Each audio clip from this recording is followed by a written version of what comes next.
भारतीय ऋषियों की शरण में हमें जाना पड़ेगा, फिर से आयुर्वेद की शरण में जाना पड़ेगा, वैदिक संस्कृति की शरण में जाना पड़ेगा। और वहां पर यह सारा समाधान बताया है कि ऐसी विध्वंसक बीमारियां फैलती हैं तो उस समय हम क्या करें, उसका क्या उपाय है।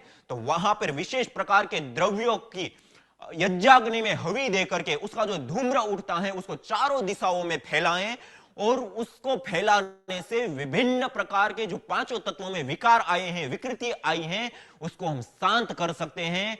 और उत्पाद कारक जो यह विध्वंसक स्थितियां हैं उसको हम समाप्त कर सकते हैं। तो उसमें दो प्रकार की चिकित्साएं बताई गई, एक तो अग्नि में हवी देकर के उसको जला करके उसके धूम्र को फैलाना, एक दूसरी चिकित्सा बताई गई जिसको धूम्र चिकित्सा के रूप में, जिसमें अंगारे, वो भी एक प्रकार की अग्नि है, अंगारों के ऊपर उसकी हवी दी जाती है, अर्थात जड़ी बूटियां डाली जाती है मंत्रोच्चारण पूर्वक, और उससे निकलने वाला जो धूम्र है उस धूम्र को चारों ओर वायु में फैलाने से वह बीमारी ठीक हो जाती है। सुश्रुत संहिता के कल्प स्थान में 6:12 में बताया गया है, विषाक्त वायु से बचने के लिए, कोरोना जैसी विध्वंसक बीमारियों से बचने के लिए हम लाक्षा, हरिद्रा, अतीस, हरितकी, मोथा, हरेणुका, इलायची, दालचीनी, तगर, कूठ और प्रियंगु आदि द्रव्यों की भविष्य सामग्री तैयार करके उसको यज्ञाग्नि में डाल करके उसके धूम्र को फैलाने से विध्वंसक बीमारियों का हम विनाश कर सकते। हम जब ये हवन करते हैं ना, यज्ञ करते हैं, उससे वायु तो अल्कलाइन ऋण आवेशित कण प्राधान्य बनी, उसमें जब हम रहते हैं उसमें प्राणायाम करते हैं तो हमारी पूरी बॉडी अल्कलाइन होती है। उसके साथ साथ जब हम ये यज्ञ हो जाने के बाद जो भभूत भस्म बचती है, राख, ऐश, भभूति जिसको कहते हैं, उसको थोड़ा सा खरल कर लेते हैं, पीस लेते हैं। खरल करने के बाद, पीसने के बाद जब हम उसको, जो पानी हम पीते हैं उसमें थोड़ा कपड़े के अंदर बांध करके, पोटली बांध करके उसको अंदर शाम को डाल दिया और सुबह को थोड़ा 1-2 बार निकाल करके निचोड़ दिया, वो पानी अल्कलाइन हो जाता है। जो 3.5 लाख रुपए की मशीन करके देती है वो हमारी यज्ञ की एक चुटकी भस्म करके देती है। उसके साथ साथ उसके अंदर अलग अलग खनिज तत्व भी आते हैं, जिनको घुटनों में दर्द है, डक डक की आवाज आती है, कैल्शियम की कमी उसको भी दूर करता है, आयरन, रक्त अल्पता आदि होती है तो उसके लिए भी लाभ है। Calcium, iron, zinc, potassium, magnesium, जो हमारे शरीर को खनिज तत्वों की आवश्यकता होती है, वो खनिज तत्व भी उस वाटर के अंदर, पानी के अंदर प्राप्त हो जाते हैं। इतना वो लाभकारी हो जाता है। तो संयोग बस यज्ञ के भस्म का लाभ। और इसी प्रकार यज्ञ की भस्म को खरल करके, पीस करके और छान करके और उसमें गाय का घी उतनी मात्रा में मिलाते हैं को मलम जैसा बन जाए। और जो चर्म रोग होते हैं ना, अलग अलग प्रकार के, दांत, खाज, स्किन एलर्जी से लेकर के फंगल इन्फेक्शन आदि, उसमें उस भस्म का लेपन कर देते हैं। और उस लेपन को करने से चर्म रोग भी ठीक होते हैं। तो ये भस्म का अलग अलग प्रयोग, खाद के रूप में, गमलों में, कीटनाशक के रूप में भी प्रयोग किया जा सकता है, और भी अलग अलग प्रयोग होते हैं।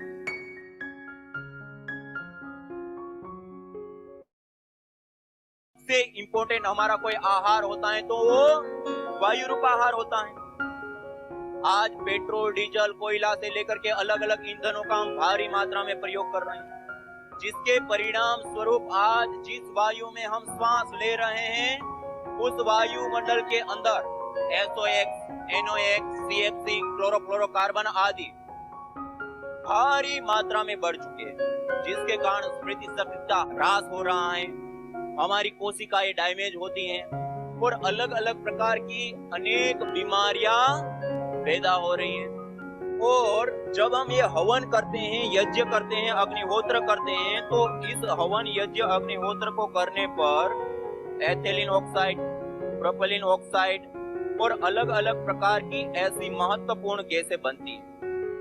वो गैसें जब वायुमंडल के अंदर आती हैं, और वायुमंडल के अंदर पहले से ही बहुत सारी गैसें मौजूद हैं, ये दोनों जब आपस में मिलती है और एक निश्चित टेम्परेचर मिलने पर एक फोटोकेमिकल प्रोसेस चलता है।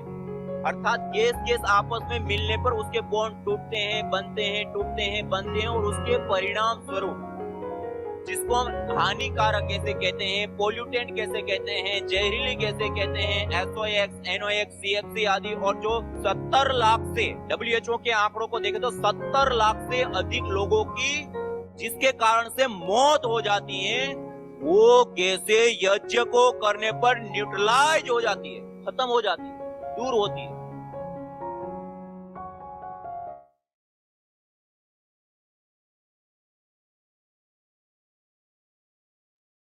आप सभी योगी साधक भाई बहनों का सायंकालीन इस सत्र में हार्दिक स्वागत है। सभी को सादर नमस्ते, प्रणाम। ओम। आप सब लोगों ने यज्ञ की तैयारी भी कर ली होगी। हम यज्ञ भी करेंगे और उसके साथ साथ विशेष रूप से जिन मंत्रों का पाठ करते, देखिए मंत्रों की शक्ति एक अद्भुत शक्ति है और उन मंत्रों का अर्थ भावना के साथ जप करना, इसलिए कहा तद जपस तदर्थ भावना। चाहे ओंकार का जप कर रहे हैं, चाहे गायत्री मंत्र, महामृत्युंजय मंत्र से लेकर के जिस किसी भी मंत्र का हम जप करते हैं, यदि अर्थ भावना के साथ करते हैं तो उसका कई गुना लाभ हमें विशेष और मूल और वास्तविक तात्विक लाभ हमें प्राप्त होता है। वैसे मंत्र की ध्वनि आदि से भी लाभ होता है और भी अलग अलग प्रकार के लाभ होते हैं, लेकिन मंत्र का अर्थपूर्वक यदि हम जप करते हैं तो वो बहुत ही विशेष रूप से हमें लाभ प्राप्त होता है। और आप सब लोग बहुत ही अच्छे से अपने घर के अंदर यज्ञ कर रहे हैं और जो आप फोटो वीडियो आदि भेजते हैं बहुत ही सुंदर तरीके से आप करते हैं। और उसमें कल हम देख रहे थे कुछ भाई बहन जो हवन सामग्री रखते हैं, वो प्लास्टिक का कोई डिब्बा आदि जो होता है आइसक्रीम या अलग अलग प्रकार के, तो उसी डिब्बे के अंदर सामग्री है और उसी से ही सीधी हम आहुति देते हैं। तो ऐसा नहीं करना चाहिए। हम देवताओं को भोजन कर रहे हैं तो पीतल की प्लेट है, तांबे की प्लेट है, या अपने घर के अंदर स्टील आदि का जो भी हम पात्र आदि प्रयोग करते हैं, उसी को अंदर थोड़ी सी मात्रा में जड़ी बूटियां ले लिया और उससे हमें हवन करना चाहिए। और हवन करने के दौरान अग्नि के आसपास नजदीक में प्लास्टिक के डिब्बे या पन्नी या इस प्रकार की वस्तु या कपूर आदि की थैली या कुछ है तो उसको थोड़ा दूर कर देना चाहिए, उसको पास में नहीं रखना चाहिए। और आगे के क्रम में हम सब लोगों के बीच में हमारे आदरणीय पूज्य आचार्य श्री आचार्य अरुण कुमार आर्य जी हम सब लोगों के बीच में जुड़े हैं, जो विशेष रूप से आज भी हमें विशेष ज्ञान विज्ञान और विशेष रूप से एक अनुभूति जिससे हमारी विशेष बनती है, उस ओर हमें आज लेकर के चलेंगे। तो आगे के क्रम में मैं आमंत्रित करना चाहूंगा हमारे सबके बीच में आए पूज्य आचार्य श्री और हम सब के ऊपर ज्ञान वर्षा करके हमें आप्लावित करें पूज्य आचार्य अरुण कुमार आर्य जी। नमस्ते जी, आप मुझे सुन पा रहे हैं? जी पूज्य आचार्य श्री। ओम। तो एक सेकंड, मैं ये लाना भूल गया हूँ, रिकॉर्डिंग के लिए ले आता हूँ। पूज्य आचार्य श्री कई सारे वैदिक तात्विक और सत्य जो सिद्धांत हैं, उन सिद्धांतों के आधार पे विभिन्न प्रकार के भजन हो, पुस्तकें हो या यज्ञ संस्कारों से लेकर के विशेष रूप से ध्यान साधना और उपासना, जो मानव जीवन का एक सबसे उत्तम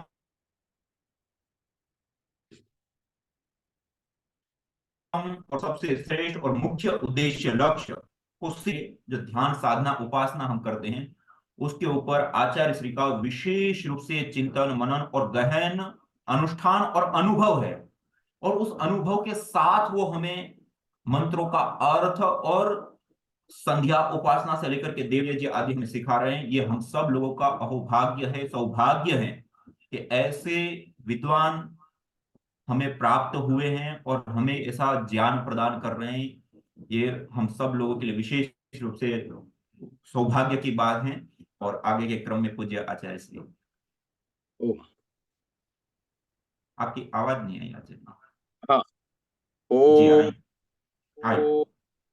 आनो भद्राः क्रतवो यन्तु विश्वतः। संसार के सभी दिशाओं से हमें नेक और शुभ विचार सतत प्राप्त हों। मानवता अपनी देवी है, ज्ञान हमारा भैया है, मेहनत अपनी बहना है, धरती माँ की गोदी में सत्य जीवन साथी संग हर हित जीते रहना है। श्रद्धेय स्वामी यज्ञदेव जी महाराज को सादर वंदन करते हुए और आप सभी साधक साधिकाओं को मेरा हृदय पूर्वक आभार व्यक्त करते हुए कि आप लोग मुझे निरंतर पिछले 4 दिनों से सुन रहे हैं, लाभ उठा रहे हैं, मुझे अभिव्यक्त होने का अवसर आप लोगों ने प्रदान किया, इसके लिए मैं आपका हृदय पूर्वक आभार व्यक्त करता हूँ। मैं विशेष धन्यवाद करता हूँ स्वामी रामदेव जी महाराज का और आचार्य बालकृष्ण जी का, जो इतने उत्तम कार्य को, मैं तो कल्पना भी नहीं कर सकता था कि ऑनलाइन भी यज्ञ प्रशिक्षण वो भी क्रियात्मक हो सकता है।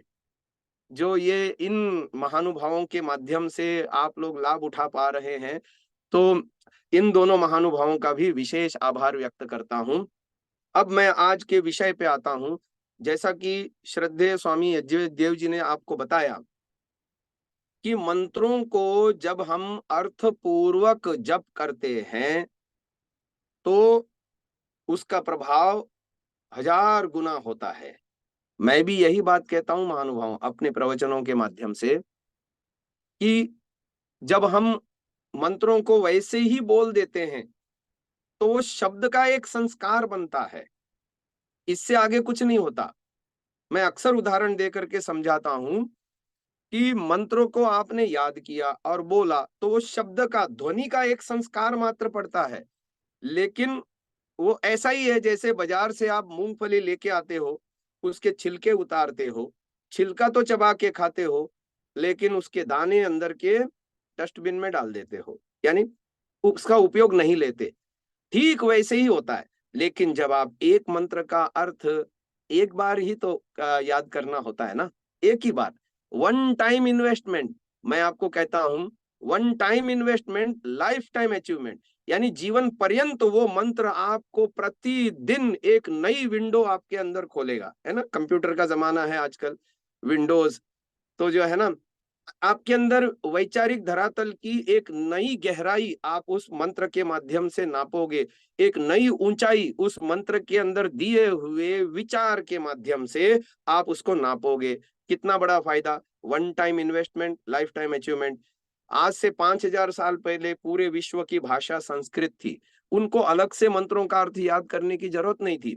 शिक्षा पद्धति में भी वैदिक शिक्षा प्रणाली थी, तो शिक्षा पद्धति से ही उनको वेद दर्शन उपनिषद निरुक्त आदि ग्रंथ मुखोद्गत होते थे। तो किस शब्द का क्या अर्थ करना है, मंत्र पढ़ते ही तुरंत आ जाता था दिमाग में, और वो अपने जीवन को उन भावों की तरफ आगे ले जा सकते थे। लेकिन हम यज्ञ तो कर रहे हैं, द्रव्य यज्ञ कर रहे हैं, देवयाजी तो बन रहे हैं, परंतु यदि हमें आत्मयाजी बनना है, अपने जीवन को, अपने आप को जानना है, परमात्मा को जानना है, वहां तक यदि उन्नति करना है, तो मंत्रों के अर्थों का आना हमारे लिए बहुत अनिवार्य हो जाता है। और इस क्षेत्र में मैंने आपके लिए बहुत सारा काम किया है। मैं आपको निमंत्रण देता हूं, शांतसा ऐप आप लोग डाउनलोड कर लीजिए। उसमें आपको 3 ऑडियो बुक मिलेंगे। एक तो यज्ञोपैथी नाम की बुक मिलेगी आपको ऑडियो रूप में सुनने का, आपको पढ़ने की भी जरूरत नहीं है। आप उसको लगाओ, आप ड्राइविंग कर रहे हो, घर से ऑफिस जा रहे हो, ड्राइविंग कर रहे हो, तो लगा लो उसमें और आप उसको सुन सकते हैं। 10-10 मिनट के ऑडियो फाइल्स हैं। आप प्रतिदिन एक एक फाइल भी सुनिए 10 मिनट की, आपकी वो पुस्तक के अंदर दिया हुआ ज्ञान विज्ञान आपके अंदर आ जाएगा।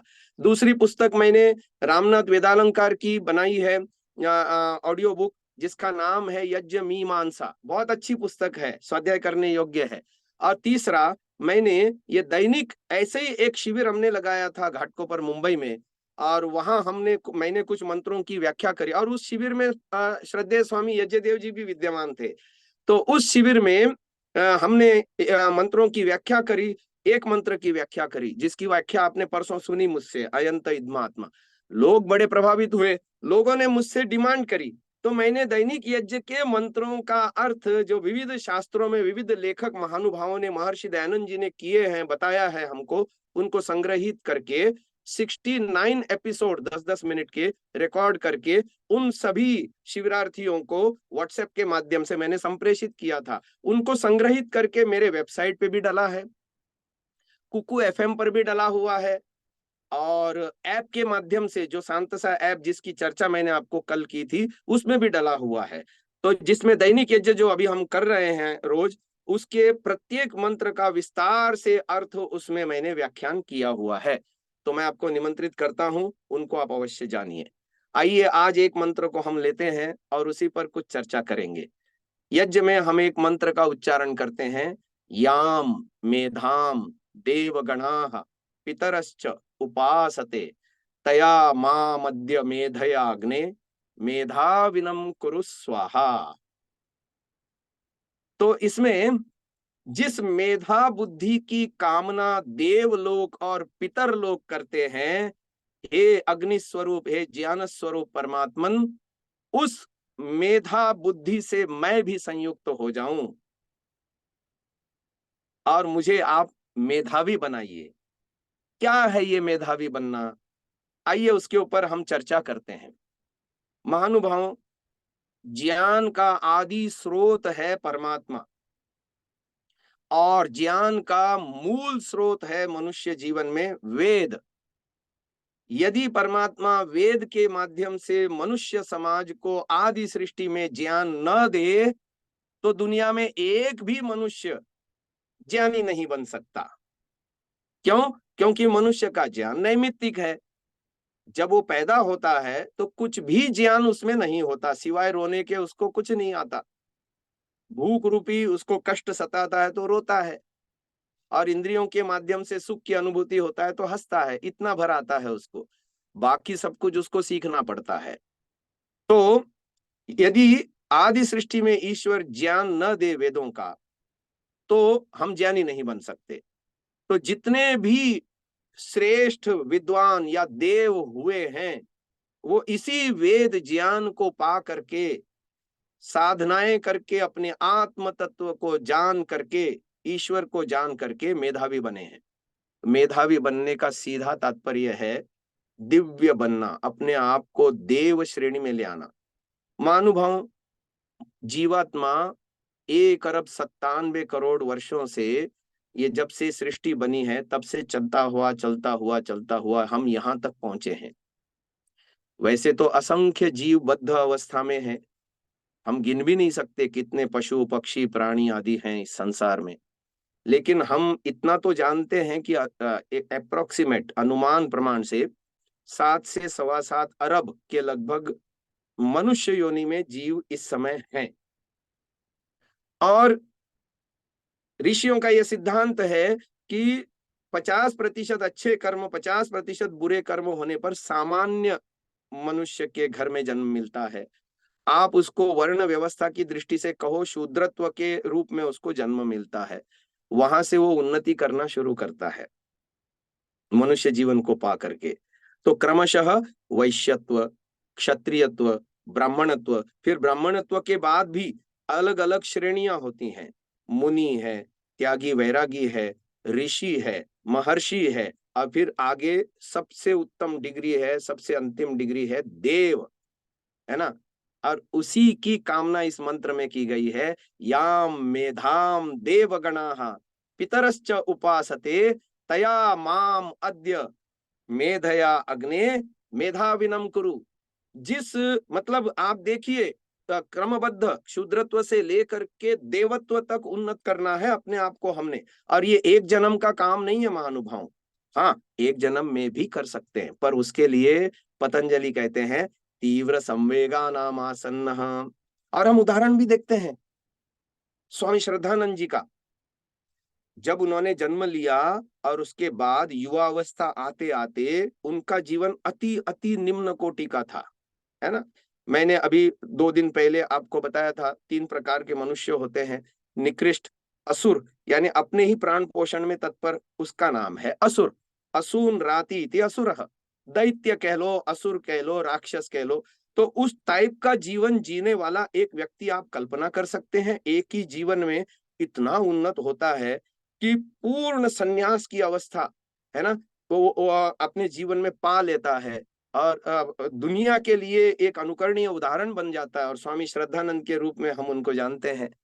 तो एक ही जन्म में भी हो सकता है, धर्म अर्थ काम और मोक्ष की सिद्धि एक जन्म में भी हो सकती है, पर उसके लिए स्वामी श्रद्धानंद जी जैसा, महात्मा मुंशीराम जैसा तीव्र संवेग और वैराग्य चाहिए, पर वो सब में तो नहीं होता ना। और इसीलिए मृदु मध्य अधिमात्रत्व ततोपि विशेषः, कोई पैदल चल रहा है तो कोई साइकिल पे जा रहा है अपने गंतव्य की ओर, जाना तो सभी को वही है मोक्ष में, है ना। तो कोई पैदल चल रहा है, कोई साइकिल पे चल रहा है, कोई स्कूटर पे चल रहा है, कोई कार से जा रहा है, तो कोई हेलीकॉप्टर से जा रहा है ना, तो कोई अंतरिक्ष यान में बैठ करके जा रहा है, उसकी गति तो और भी तेज है। तो जिसकी अंतरिक्ष यान पे बैठने की गति है ना, वो तो एक जन्म में प्राप्त कर लेगा, परंतु जिसकी वो गति नहीं है, अभी कुसंस्कारों की मात्रा इतनी ज्यादा है, उसके लिए अनेकों जन्मों में तप करना पड़ता है महानुभावों। तो कैसे देव बना जाता है, आइए हम उसकी चर्चा करते हैं। इसको समझने के लिए पहले हम मनुष्यों को योग दर्शन की दृष्टि से कैटेगरी वाइज बांटते हैं। वैसे तो जीवात्मा शुद्ध है, पवित्र है, किंतु ये चित्त के साथ जुड़ने पर चित्त में जिस प्रकार के भाव हैं, जिस प्रकार के संस्कारों का आधिक्य है, उसके अनुसार उसमें पवित्रता या मलिनता होती है। जीवात्मा खुद मलिन नहीं होता, जीवात्मा के अंदर मलिनता घुसती नहीं, परंतु योग दर्शनकार ने कितना सुंदर बताया है, हमको ये समझने की आवश्यकता है। वहां वो एक सूत्र के भाष्य में व्यास जी कहते हैं, चित्तम अयस्कांत मणिकल्पम सन्निधि मात्र उपकारी स्वंभवती पुरुषस्य स्वामिनः। ये जो चित्त है हमारा, वो त्रिगुणात्मक होने से सात्विक राजसिक तामसिक वगैरह भी होता है, उसमें ये वृत्तियां गुण पलटा खाते रहते हैं। कभी ये सत्वगुण का उभार आता है उसमें, कभी रजोगुण का उभार आता है उसमें, कभी तमोगुण का उभार आता है। तो रजोगुण सत्वगुण और तमोगुण के उभार होने पर उसके अलग अलग कॉम्बिनेशन बनते हैं। तो उसको ऋषियों ने 5 अवस्थाएं चित्त की बताई। मैं एक बार दोहराता हूं, आप चाहें तो नोट कर सकते हैं, कॉपी पेन रखे होंगे आपने अपने साथ। ऋषियों ने बताया क्षिप्त, दूसरा बताया मूढ़, तीसरा बताया विक्षिप्त, चौथा बताया एकाग्र और पंचम बताया निरुद्ध। ये चित्त की 5 अवस्थाएं हैं। पहली 3 अवस्थाएं हम और आप जैसे सांसारी मनुष्यों की होती हैं, और अंतिम 2 अवस्थाएं योगियों की होती हैं। जिनकी समाधि सिद्ध होती है उनकी अंतिम 2 अवस्थाएं होती हैं। अब क्रमशः मैं समझाने की कोशिश करता हूं, तो आपको देव कैसे बना जाता है। अब हम ये मंत्र रोज बोल तो रहे हैं, याम मेधाम देवगणः यज्ञ में, परंतु हम उसका तात्पर्य न जाने, वो देव बनने की प्रोसेस हम न जाने, हम आंतरिक चीजों को समझे नहीं और उसके परिवर्तन की विधि न जाने, तो हम कभी देव नहीं बनेंगे, जहां हैं वहीं रहेंगे। तो आइए चलो इसको हम समझते हैं। तो ये चित्त की 5 अवस्थाएं मैंने बताई महानुभावों, और जैसा कि मैंने बताया चित्त हमारा त्रिगुणात्मक है, सारा संसार ही त्रिगुणात्मक है। जितनी भी वस्तुएं जड़ वस्तुएं हैं, फिर चाहे हमारे आंतरिक साधन मन बुद्धि चित्त अहंकार हो, इंद्रियां हो, बाह्य शरीर हो, या पृथ्वी जल अग्नि वायु आकाश से बना हुआ ये सारा ब्रह्मांड हो, इसमें हर चीज में 3 गुण विद्यमान होते हैं। क्योंकि संसार का आदि मूल कारण प्रकृति सत्वगुण रजोगुण तमोगुण के का संघात है, और इसी संघात के मिलन से ये सारी वस्तुएं बनती जाती हैं। इसलिए ये 3 मूल तत्व प्रत्येक पदार्थ में है, सो हमारे चित्त में भी है। तो जब ऋषियों ने पहली अवस्था बताई क्षिप्त, क्षिप्त अवस्था में चित्त के अंदर रजोगुण और तमोगुण का आधिक्य होता है, यानी ये एक्टिव मोड में होते हैं, और सत्वगुण पूर्ण दबा हुआ होता है, मतलब इनएक्टिव मोड में होता है। उस अवस्था को कहते हैं क्षिप्त, और इसका लक्षण ऋषियों ने बताया ऐश्वर्य विषय प्रियम भवती। संसार में एक बहुत बड़ा वर्ग आपको मिल जाएगा जो eat drink and B Mary, यानी खाओ पियो मौज उड़ाओ। किसने देखा पुनर्जन्म, किसने देखा है कौन कहां से आया है, यही this is the first and the last life, ये पहला और आखिरी जीवन है। ऐसे बहुत बड़े बड़े संप्रदाय हैं दुनिया में जो यही मानते हैं कि ना हम कहीं से आए हैं और ना कहीं हमको जाना है, बस this is the first and last life. So एक चार्वाक नाम के अपने भारत में भी हुए, चार्वाक दर्शन है पूरा भारत में, वो ये कहता है ऋणम कृत्वा घृतम पिबेत यावत जीवेत सुखम जीवेत भस्मीभूतस्य देहस्य पुनरागमनम कुतः। जब तक जियो ऋण लेकर के भी घी पियो, मरने के बाद तो किसने देखा है। इसलिए खाओ पियो any how any mean any cost, बस जिए जाओ। शिष्णोदर पारायण हो करके चमक दमक में उलझे हुए लोगों का नाम है क्षिप्त। और ये लोग अक्सर नास्तिक होते हैं, ना ईश्वर में विश्वास करते हैं, ना आत्मा परमात्मा की सत्ता में विश्वास करते हैं, और ना ही पुनर्जन्म या कर्मफल व्यवस्था को ये मानते हैं। बस जिए जाओ, खूब भोग भोगे जाओ, ऐश्वर्य प्रियम भवती विषय प्रियम भवती, ये ऋषियों के वचन है। उनका नाम है क्षिप्त। अब एक वर्ग ऐसा भी है जो इनसे भी निकृष्ट है। ये तो निकृष्ट है ही, अपने मनुष्य जीवन को पा करके इसका पूरा पूरा लाभ नहीं उठा रहे हैं, प्राकृतिक भोगों में भोग के कीड़े बन करके जी रहे हैं ये क्षिप्त वाले लोग। लेकिन मूढ़ इसके आगे का ये इससे भी घटिया हैं।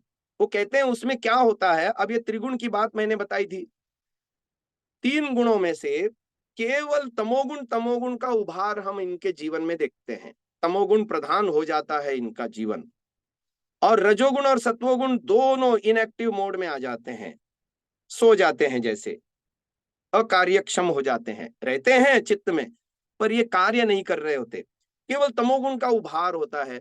तो ऋषियों ने कहा इनके जीवन में 4 लक्षण प्रकट होते हैं। पहला है अधर्म, दूसरा है अज्ञान, तीसरा है अवैराग्य, चौथा है अनैश्वर्य। अज्ञान का मतलब मिथ्या ज्ञान, उल्टा ज्ञान, चीजों को गलत समझना, है ना। दूसरा अधर्म, उल्टे काम करना, उससे उल्टा अज्ञान और पैदा होता है। अनैश्वर्य माने जो उसके पास स्वास्थ्य है, बुद्धि है, धन संपत्ति है, वो घटती है जब आदमी उल्टे काम करेगा, शराब पिएगा, चोरी करेगा, डाके डालेगा, व्यभिचार करेगा। तो क्या समाज में उसकी प्रतिष्ठा बढ़ेगी?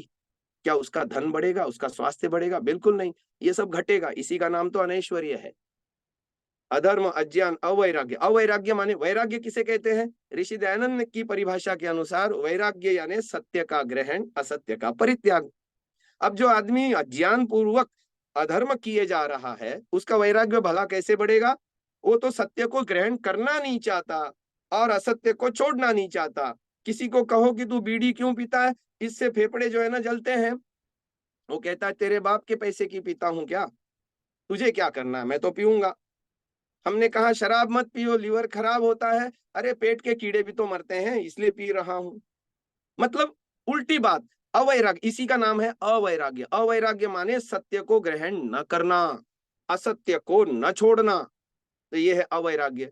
और इसी से फिर अनैश्वर्य भी बढ़ता है जीवन में, स्वास्थ्य घटता है, बुद्धि खराब होती है, पैसे जो है समाप्त होते हैं, समाज में मान प्रतिष्ठा भी खत्म हो जाती है, हर तरह से लुट पिट जाता है आदमी। और इस मूढ़ अवस्था में किए गए इन 4 लक्षणों युक्त कर्मों से अगला जन्म मनुष्य होने की भी गारंटी नहीं है। यानी हर तरह से वो अपनी योजना बनाता है कि मुझे अब घूमने जाना है अगले जन्मों में पशु पक्षियों के योनियों में, क्योंकि जितना पाप मैं कर रहा हूं, अधर्म कर रहा हूं, अज्ञान जी रहा हूं, अन्यों को अपने स्वार्थ के लिए अन्यों को भी नुकसान पहुंचा रहा हूं, ये सब काम कर रहा हूं, तो अगला जन्म फिर परमात्मा की न्याय व्यवस्था काम करती है ना, 100% काम करती है। ये मुफ्त में थोड़ी बनाए इतने पशु पक्षी कीट पतंग योनियां, ये सब कभी हमारे जैसे मनुष्य थे और मनुष्य होने का उन्होंने सदुपयोग नहीं किया, यज्ञ नहीं किया जीवन में। यज्ञ के अंदर आने वाले मंत्र के अंदर ये मंत्र उन्होंने नहीं पढ़ा, याम मेधाम देवगणाः पितरश्चोपासते तया मामद्य मेधयाग्ने मेधाविनम कुरु, नहीं पढ़ा उन्होंने, नहीं सोचा इसके ऊपर, नहीं चलने की कोशिश की इन्होंने। परिणाम क्या हुआ? आज जो है ना वो घूम रहे हैं पशु पक्षी बन करके नानाविध दुखों में, कितनी परतंत्रता है, कितना दुख है। तो आप सोचिए, आगे चलते हैं तो मूढ़ अवस्था हो गई। अब समाज में एक तीसरा वर्ग और, ये यदि आप ऋषियों की दृष्टियों से देखेंगे तो समाज में 3 ही कोटि के लोग मिलते हैं, या तो क्षिप्त मिलेंगे या मूढ़ मिलेंगे, और अगला तीसरा है विक्षिप्त। विक्षिप्त अवस्था में क्या होता है? विक्षिप्त अवस्था में मूढ़ अवस्था का शीर्षासन होता है। मूढ़ अवस्था में कौन सा गुण उभरा था? तमोगुण। और कौन से दो गुण दबे थे? सत्वगुण और रजोगुण। अब ये विक्षिप्त अवस्था में शीर्षासन यदि हो गया तो तमोगुण तो दब जाएगा और सत्वगुण और रजोगुण दोनों उभरे रहेंगे। सत्वगुण की मात्रा बेशक अधिक होती है और यही कारण है कि मूढ़ अवस्था में जो 4 लक्षण ऋषियों ने बताए उसके ठीक ऑपोजिट यानी विपरीत लक्षण विक्षिप्त अवस्था में पैदा होंगे। हमारे और आपके जेहन में जो विक्षिप्त शब्द का अर्थ है ना, उसको तो हम कहते हैं पागल। ये विक्षिप्त हो गया यानी ये पगला गया है ना, ऐसा बोल देते हैं हम। पर ऋषियों की भाषा उस समय की अलग थी। विक्षिप्त का मतलब है पर्याप्त अच्छा आदमी। क्षिप्त और मूढ़ अवस्थाओं वाले व्यक्तियों से बेहतर आदमी, यानी मैं और आप जैसे लोग इस कैटेगरी में आते हैं। विक्षिप्त का मतलब है 4 लक्षणों से युक्त। हमने आपको बताया कि मूढ़ अवस्था में 4 लक्षण होते हैं, अधर्म, अज्ञान, अवैराग्य, अनैश्वर्य। बस अन हटाते जाओ इसमें से तो बचेगा धर्म, ज्ञान, वैराग्य, ऐश्वर्य। इन चारों लक्षणों से युक्त आदमी को विक्षिप्त कहते हैं योग दर्शन की भाषा में। प्राचीन भाषा है, 5000 साल पहले की। व्यास जी ने इसके ऊपर भाष्य लिखा। पतंजलि तो उससे भी पूर्व हुए हैं, उन्होंने योग सूत्र लिखे। फिर उसके ऊपर व्यास जी ने, जो द्वापर युग के अंत में हुए श्री कृष्ण के समय में, व्यास जी, कृष्ण द्वैपायन व्यास, उनकी लिखी हुई पंक्तियां सुना रहा हूं आपको। धर्म, ज्ञान, वैराग्य और ऐश्वर्य, ये 4 लक्षणों से युक्त हम और आप जैसे व्यक्ति। अब फिर उसको जैसा भी परंपरा में मिला है, क्रिश्चियन है तो चर्च में जाएगा, प्रेयर करेगा। मुस्लिम है तो 5 बार नमाज पढ़ेगा। हिंदू है तो मंदिर में जाएगा, पूजा अर्चना करेगा। और आर्य समाजी है तो हवन करेगा, संध्या करेगा।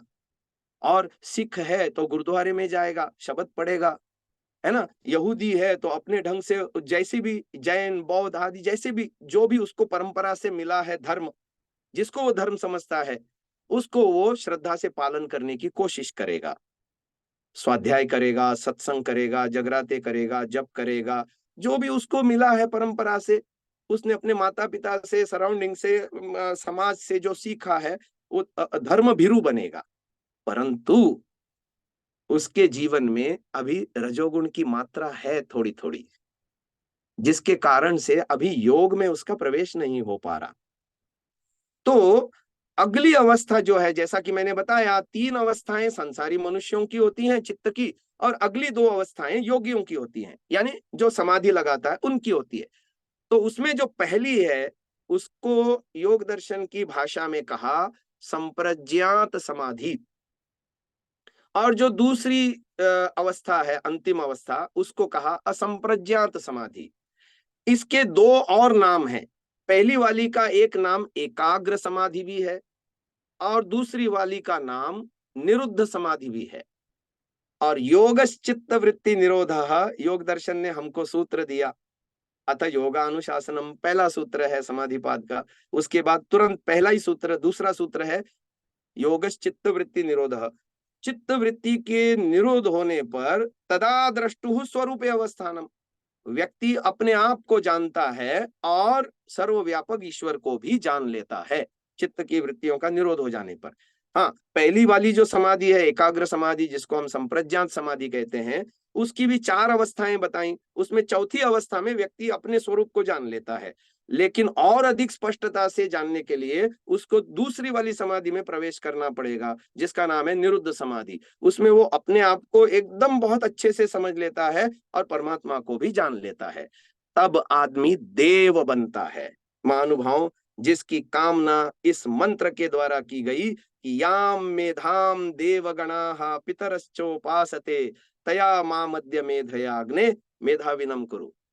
तो आइए कुछ और साधन हम आपको बताते हैं। कल मैं बताते बताते रह गया, बाद में मुझे ध्यान आया प्रवचन समाप्त होने के बाद, अरे मैं बताने लगा था एक मंत्र लेकिन आपको बता नहीं पाया, आज बता देता हूं। तो ऊपर उठने का नाम है योग। वेद कहता है उत्क्रामातः, हे जीव तू ऊपर उठ, माव पंथाः, तू नीचे मत जा। अब यज्ञ की अग्नि भी तो हमें यही सिखाती है, ऊपर उठना। यज्ञ की अग्नि को दबाया नहीं जा सकता, वो सतत ऊपर की ओर गतित है। और अथर्ववेद की सूक्ति भी हमें बताती है। तो ये ऊपर उठना क्या है, ये गुत्थी भी हमें वेद ही सुलझाता है। वेद क्या कहता है, पृथिव्याम अहम उत अंतरिक्षम आरुहम अंतरिक्षात् दिवम आरुहम दिवो नाकस्य पृष्ठात् स्वर ज्योतिरगामहम। ये भी भगवान ईश्वर ने हमको वेद के माध्यम से शिक्षा दी। ऊपर उठना क्या होता है कि पृथ्वी लोक से मैं ऊपर उठूं, अंतरिक्ष लोक पर आरूढ़ हो जाऊं, अंतरिक्ष लोक से भी ऊपर उठूं, मैं द्युलोक पर आरूढ़ हो जाऊं, और वहां पर दिवो नाकस्य, वहां पर न अकह माने सुखमय लोक है, न अकह न अकह, अक माने दुख, न माने निषेध, जहां दुख जरा भी नहीं है, ऐसे स्थान में अमृत स्वरूप आत्मा परमात्मा दोनों को जान करके स्व आनंद स्वरूप ज्योति के साथ मैं अपनी आत्म ज्योति को मिलाऊं।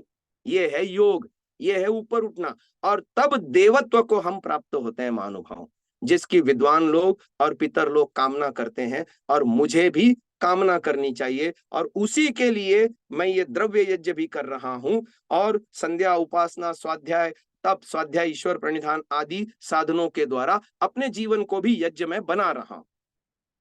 तो आइए महानुभाव, मैं आपको आज इसके अपने अंदर अस्तित्व में दर्शन करा देता हूं।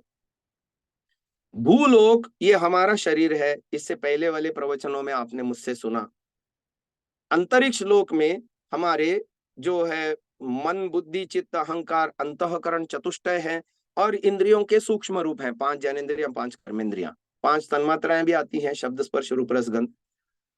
और कारण अस्तित्व में प्रकृति है, हम यानी खुद जीवात्मा है चेतन, और चेतन परमात्मा है।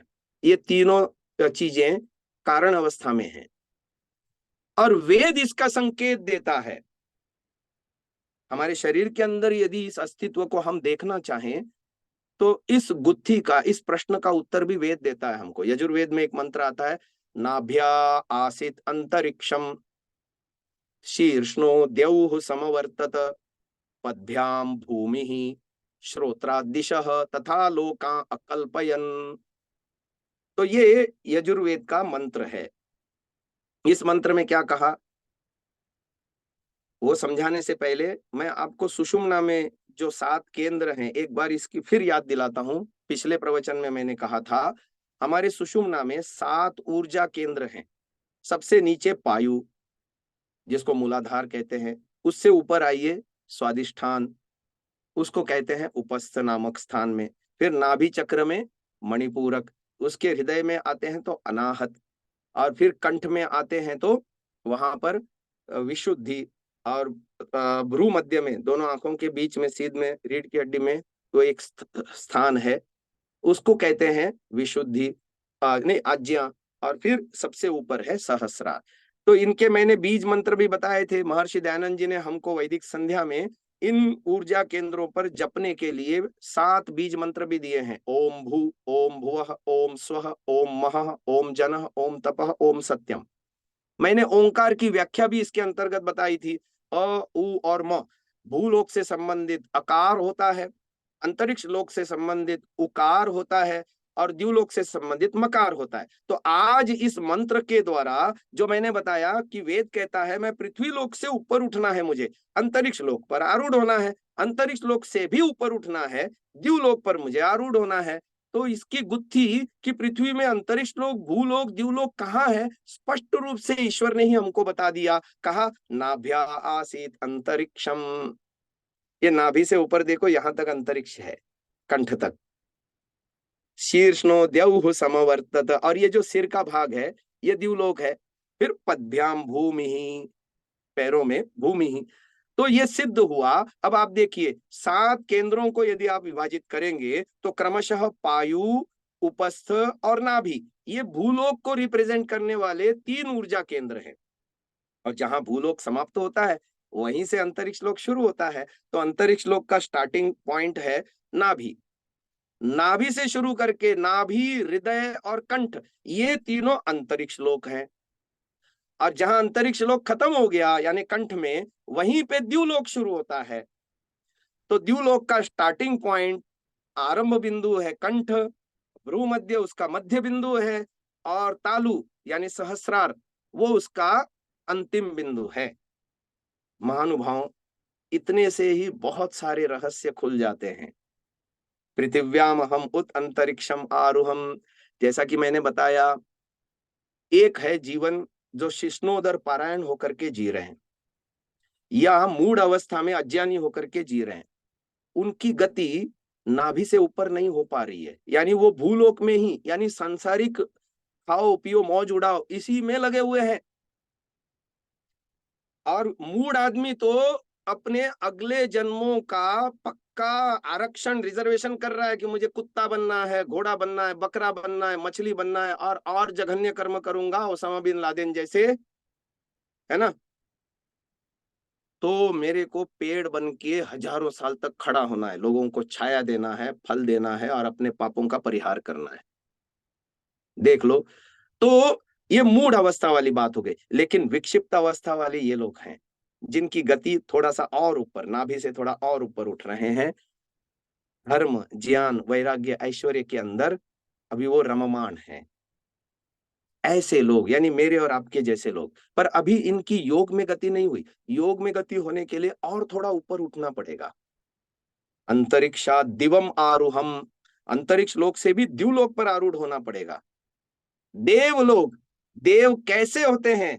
देवो दानाद्वा, देने वाले का नाम देवता है, छीनने वाले का नहीं। यही तो फर्क है मनुष्यों में और देवताओं में। मनुष्य स्वार्थी होते हैं, देवता परोपकारी होते हैं। ऋषि दयानंद ने लिखा, प्रत्येक को अपनी ही उन्नति से संतुष्ट न रहना चाहिए, सबकी उन्नति में अपनी उन्नति समझनी चाहिए।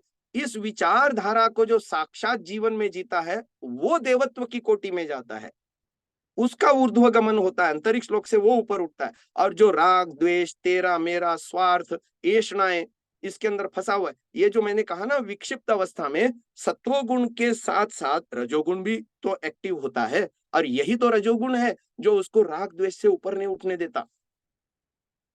मैं और मेरेपन का चिपकाव उसका लगा रहता है। मेरी बुद्धि, मेरा सामर्थ्य, मेरा धन, मेरी उपलब्धियां, मेरे कर्म, मैं करता रहता है जीवन में। और इसीलिए तो यज्ञ करना है हमको।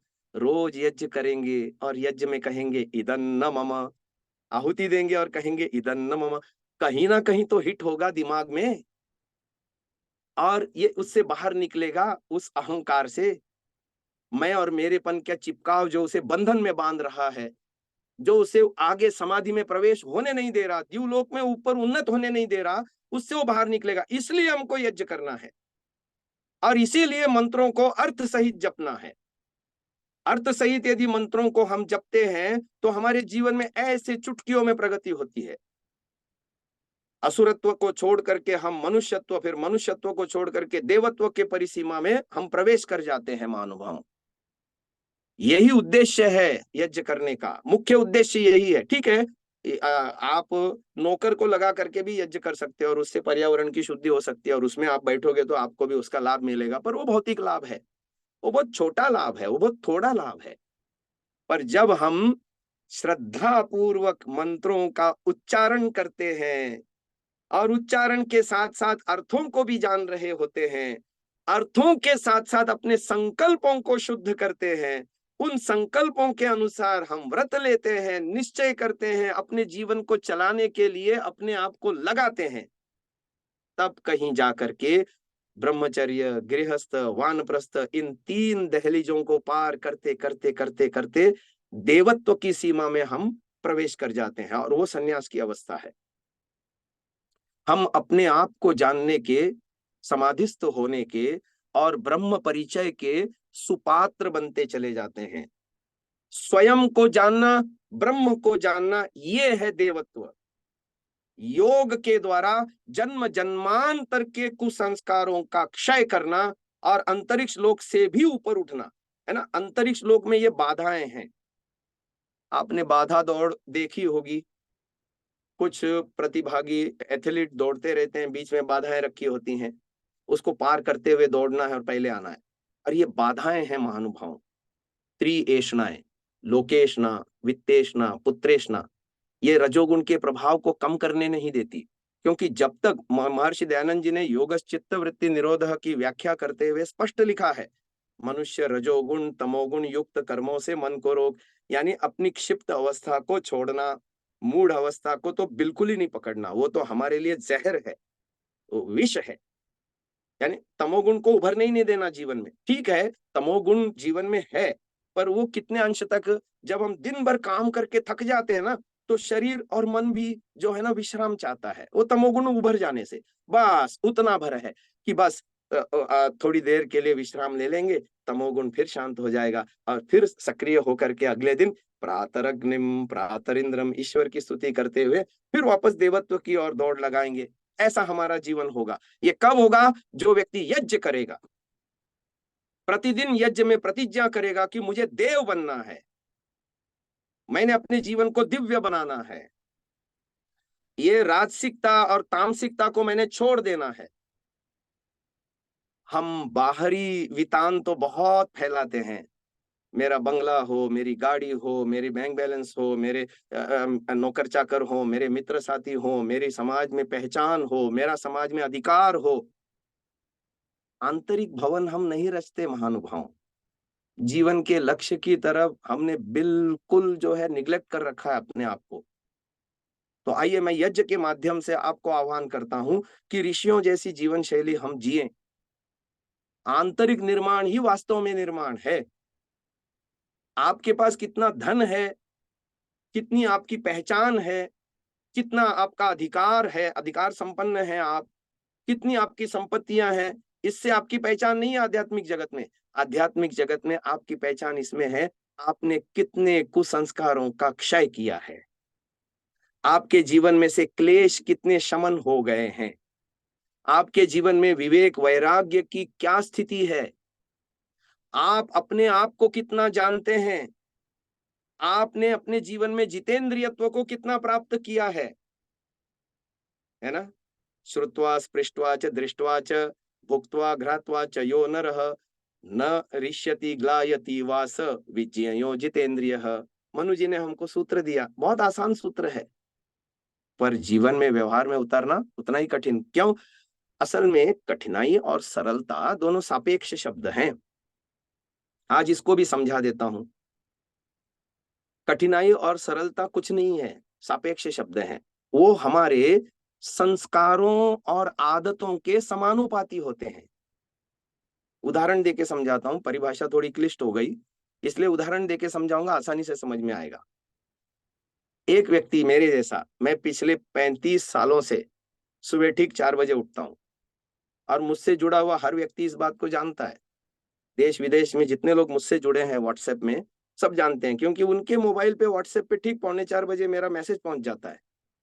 अभी इस सभा में भी कुछ लोग ऐसे होंगे जिनको मेरा मैसेज जाता होगा, वो आपको साक्षी दे सकते हैं। तो मेरे जैसा व्यक्ति जो सुबह ठीक 4 बजे ब्रह्म मुहूर्त में उठ जाता है, उसको कहो कि कल आपको 8 बजे तक सोते रहना है, कठिन है मेरे लिए। और एक व्यक्ति रात को सोता ही 1-2 बजे है और उठता 8 बजे तक है, उसको किसी दिन कहो तुझे कल सुबह चाहे कुछ कर तू, तुझे कल सुबह 4 बजे उठना है, उसके लिए 4 बजे उठना कठिन है। और उदाहरण लेते हैं, एक व्यक्ति कभी झूठ नहीं बोलता, संकल्प लिया है, मैं जब मर जाऊंगा, कितना ही नुकसान हो जाए मेरा, कितना अपमान हो जाए मेरा, कुछ भी हो जाए, हानि हो जाए कितनी, मैं झूठ नहीं बोलूंगा, उसके लिए झूठ बोलना कठिन है। और जो आदमी 10 रुपए की चाय की प्याली के लिए झूठ बोल देता है ना, 5 रुपए के गुटखे के लिए झूठ बोल देता है, ऐसे आदमी से सच बुलवाना चाहो तो उसके लिए सच बोलना कठिन बात है। तो हमने देखा कठिनाई या सरलता सापेक्ष हुआ करती है, वो हमारे आदतों और संस्कारों के समानुपाती होती है। अर्थात हमने जन्म जन्मांतर से अविद्या के और अज्ञान के और कुसंस्कार इतने ज्यादा भर रखे हैं। योग दर्शन का ऋषि कहता है, अनादि कर्म क्लेश वासना चित्रा प्रत्युपस्थित विषय जाल अशुद्धि नान्तरेण तपः संवेदम। उसको उतना ही प्रतिपक्ष भावना से उतना ही तीव्र तप करके हटाने की आवश्यकता होने से एक दिन में नहीं होगा ये। कि आप कहो पृथ्वी लोक से ऊपर उठ करके मैं अंतरिक्ष लोक पर आरूढ़ हो जाऊं और अंतरिक्ष लोक को उससे भी द्युलोक पे आरूढ़ हो जाऊं, आसान नहीं है। बोलना सरल है, पर आज हम कम से कम सिद्धांत रूप से तो जाने कि मुझे ये करना है। रजोगुण के स्वरूप को तो जाने, तमोगुण के स्वरूप को तो जाने, और फिर उसको अपने जीवन में से धीरे धीरे हटाने के लिए ये योगाभ्यास हुआ, यज्ञ का अनुष्ठान हुआ, संध्या उपासना हुई, सत्संग हुआ और आत्मनिरीक्षण हुआ, निधिध्यासन हुआ, दान हुआ, परोपकार हुआ, विनम्रता हुई, सादगी हुई, सेवा भाव हुआ, गुरु सेवन हुआ, माता पिता का आज्ञा पालन हुआ, अनुशासन हुआ, धर्म का पालन हुआ, नियमबद्धता हुई। ये सारा धारण करते करते करते करते ये लक्ष्य सिद्ध होगा और हम देवत्व को प्राप्त होते जाएंगे क्रमशः, एक दिन में नहीं होगा। तो कहते हैं पृथ्वी लोक से मैं ऊपर उठूं। मैंने गायत्री मंत्र की आपको व्याख्या करी। महानुभाव, मेरी व्याख्या को यदि कोई चाहता है, यदि ये पतंजलि वालों ने रिकॉर्ड नहीं किया होगा तो ऑडियो रूप में मैंने रिकॉर्ड किया है, आपको मैं दे दूंगा, क्योंकि गायत्री मंत्र की जैसी व्याख्या मैंने करी है आपको पुस्तकों में कहीं नहीं मिलेगी। और ये अद्भुत चीज है, इससे जीवन एकदम ऊंचा उठता है। आप इस रिकॉर्डिंग को प्राप्त करें मुझसे और मेरे से जुड़े, मुझसे प्राप्त करें, मैं दे दूंगा। बार बार सुने इसको तो आपको पता चलेगा। गायत्री मंत्र का पहले चरण में मैंने बताया था कल परसों, क्या बताया था? तत्सवितुर्वरेण्यम। मनुष्य के पास वरण करने का सामर्थ्य ईश्वर ने एक्स्ट्रा दिया है अन्य पशुओं की अपेक्षा, कर्म स्वतंत्रता जिसको हम कहते हैं। व्री वर्णे धातु से वरेण्यम शब्द बना है। तो जो चयन हक दिया है मनुष्य को, वो इसीलिए दिया है, क्षिप्त मूड विक्षिप्त अवस्थाओं को लांग कर हमको एकाग्र और निरुद्ध अवस्था में देवत्व की ओर गति करना है। तो तत्सवितुर्वरेण्यम, इस स्थूल जगत में विचरते हुए देखने में सत, सुनने में सत, खान पान में सत, पहराव में सत, लेन देन में सत, व्यवहार जीवन में सत, वैचारिक धरातल पर सत, हर कहीं सत्व गुण को हमको उभारना पड़ेगा। ये है पृथ्वी लोक से मैं ऊपर उठूं। अब अंतरिक्ष लोक में बाधाएं हैं, बाधा दौड़ है, राग है, द्वेष है, ईर्ष्या, ये सारे संस्कार अंदर चित्त में हैं। और ये बाहर के आलंबन पा करके बचपन से लेके अब तक हमने क्रोध करना, ईर्ष्या करना, लोभ करना, मोह में आ जाना और जो है दुनिया भर के अन्य सारे विकार पाल रखे हैं, अंदर के सांप हैं जो अंतरिक्ष लोक से हमको द्युलोक में प्रवेश करने नहीं दे रहे हैं। तो क्या करना इसके लिए? प्रतिदिन संध्या करना, प्रतिदिन स्वाध्याय करना, प्रतिदिन आत्मनिरीक्षण करना, प्रतिदिन निधिध्यासन करना, थोड़ा समय इस काम के लिए भी निकालना, और ये अंदर की सफाई करना। याद रखना, गार्बेज इन गार्बेज आउट। जब हम, ये सप्तऋषि हैं हमारे, ये मस्तिष्क में जो है ना सप्तऋषि हैं। वेद का मंत्र कहता है सप्तऋषयः प्रतिहिताः शरीरे। जैसे आकाश में ब्रह्मांड में सप्तऋषि तारे होते हैं, ऐसे हमारे अंदर भी सप्तऋषि हैं। वाक, 2 नासिका के द्वार, 2 आंखों के द्वार, 2 कान के द्वार, 7 हो गए। ये सप्तऋषयः प्रतिहिताः शरीरे सप्त रक्षन्ति सदम अप्रमादम, है ना, ऐसा वेद मंत्र है। तो अब इन सप्तऋषियों के द्वारा यदि हम ब्रह्म को अंदर भरेंगे तो हमारा जीवन शुभ से आपूर्त होगा और हम देवत्व की ओर ऊपर उठ पाएंगे। और कचरा भरेंगे तो क्या होगा? और आज का मानव क्या करता है? कान और आंख रूपी ऋषियों के माध्यम से कचरा ही कचरा अंदर भर रहा है। वीडियो यानी दृश्य और श्रव्य, और ऑडियो श्रव्य। ये ईश्वर ने क्या हमको बताया था? ईश्वर ने हमको ये बताया था, भद्रम करणे भी शृणुयाम भद्रम पश्येम अक्षभिः। कानों से हम भद्र सुने, आंखों से हम भद्र देखें। लेकिन आज का मानव अपने अस्तित्व में टेलीविजन के माध्यम से, व्हाट्सएप के माध्यम से, फेसबुक के माध्यम से, इंटरनेट के माध्यम से, नेटफ्लिक्स के माध्यम से और दुनिया भर के अन्य सीरियलों के, फिल्मों के माध्यम से कचरा ही तो कचरा भर रहा है। इससे हम कभी अंतरिक्ष लोक से ऊपर उठ पाएंगे? अरे ये तो ऐसी बात हुई, एक आदमी बारिश के मौसम में कीचड़ से सने हुए पांवों को लेकर के बिना जूता उतारे, बिना पांव धोए अपने कमरे में गया, और वो बेडरूम पे पांव के जो है ना वो गंदे पांव लगा रहा है, बिस्तर पे और जमीन पे, हर कहीं किचन में इधर उधर सब गंदगी फैला रहा है। या यूं दूसरे ढंग से ऐसा विचारो, एक आदमी बड़े बड़े 2 पॉलीथीन लेकर के घर से निकला, और जितने भी कूड़े घर हैं, कूड़े घर को उसने विजिट किया, और वहां से बदबूदार, गंदा, विषैला, हानिकारक कूड़ा पॉलीथीन में भर भर के ला रहा है और अपने घर के अंदर सजा रहा है। ऐसे व्यक्ति को हम पागल ही तो कहेंगे। और अपने अंतरिक्ष लोक के संबंध में हम वही तो पागलपन कर रहे हैं, गंदे गाने सुन करके, फूहड़ता, अश्लीलता, हिंसा, चोरी, डकैती और फरेब, धोखा, छल, कपट युक्त जितने भी चित्र हम देखते हैं, आपको क्या लगता है उसके संस्कार नहीं पड़ते? निश्चिततः पड़ते हैं। और फिर हम तो अपने अंदर ये कीचड़ मचा ही रहे हैं, ऊपर से अपने नौनिहाल बच्चों को वही साधन हमने दे रखे हैं, और उनका निर्माण का काल है, और कचरा ही कचरा मानव अस्तित्व में भरा जा रहा है, बेतहाशा भरा जा रहा है। आप क्या कल्पना करते हैं कि वो देवत्व को प्राप्त करेगा? वो तो मनुष्य भी नहीं रहेगा, दैत्य असुर बनकर के विचरेगा अपने जीवन में। तो महानुभाव, ये हमको समझना है, यज्ञ से हमको ये सीखना, ऊपर उठना। यज्ञ की अग्नि हमको ऊपर उठने की प्रेरणा देती है। यज्ञ में ये बोला जाने वाला मंत्र हमको अंतः प्रेरणा देता है कि तुझे देव बनना है, सामान्य औसत जीवन नहीं जीना है, असुर बिल्कुल नहीं बनना है। असुर, दैत्य, असुर वो है, असुर का मतलब मांसाहारी राक्षस इतना भर नहीं होता। व्याकरण की दृष्टि से असुर का मतलब है, असु कहते हैं प्राणों को संस्कृत में, असुन राती थी असुरः, जो अपने ही प्राण पोषण में तत्पर है। खाओ पियो मौज उड़ाओ वाली एक कैटेगरी बताई थी ना मैंने, जो क्षिप्त लोगों की, ये सब असुर है, दैत्य हैं। केवल अपने लिए, अपनी चकाचौंध में मस्त रहते हैं, दुनिया जाए भाड़ में, मैं भला, मेरा परिवार भला, मेरा स्वार्थ भला, बस खाना पीना मौज उड़ाना, बस यही जिंदगी है। भौतिकवादी होकर के वो अपने जीवन को बर्बाद कर रहा है, मनुष्य जीवन को। अभी अभी तो सौभाग्य से मनुष्य जीवन मिला है, उसको ये पता नहीं है, क्योंकि आस्तिकता है ही नहीं उसके अंदर। ना वो धर्म को मानता है, ना ईश्वर को मानता है, ना आत्मा परमात्मा की सत्ता में विश्वास करता है, ना कर्मफल व्यवस्था के विषय में उसका कोई चिंतन है, ना पुनर्जन्म को मानता है। ऐसा आदमी क्या करता है? ऐसा आदमी अपने मनुष्य जीवन को बर्बाद करता है। कैसे बर्बाद करता है? क्योंकि ये जो मनुष्य जन्म है, अनेकों जन्मों के यज्ञीय कर्मों का फल है। तभी तो कहा ना, यज्ञों वही श्रेष्ठतमम कर्म। यज्ञ अपने लिए भी और औरों के लिए भी सुख देने वाली वस्तु है।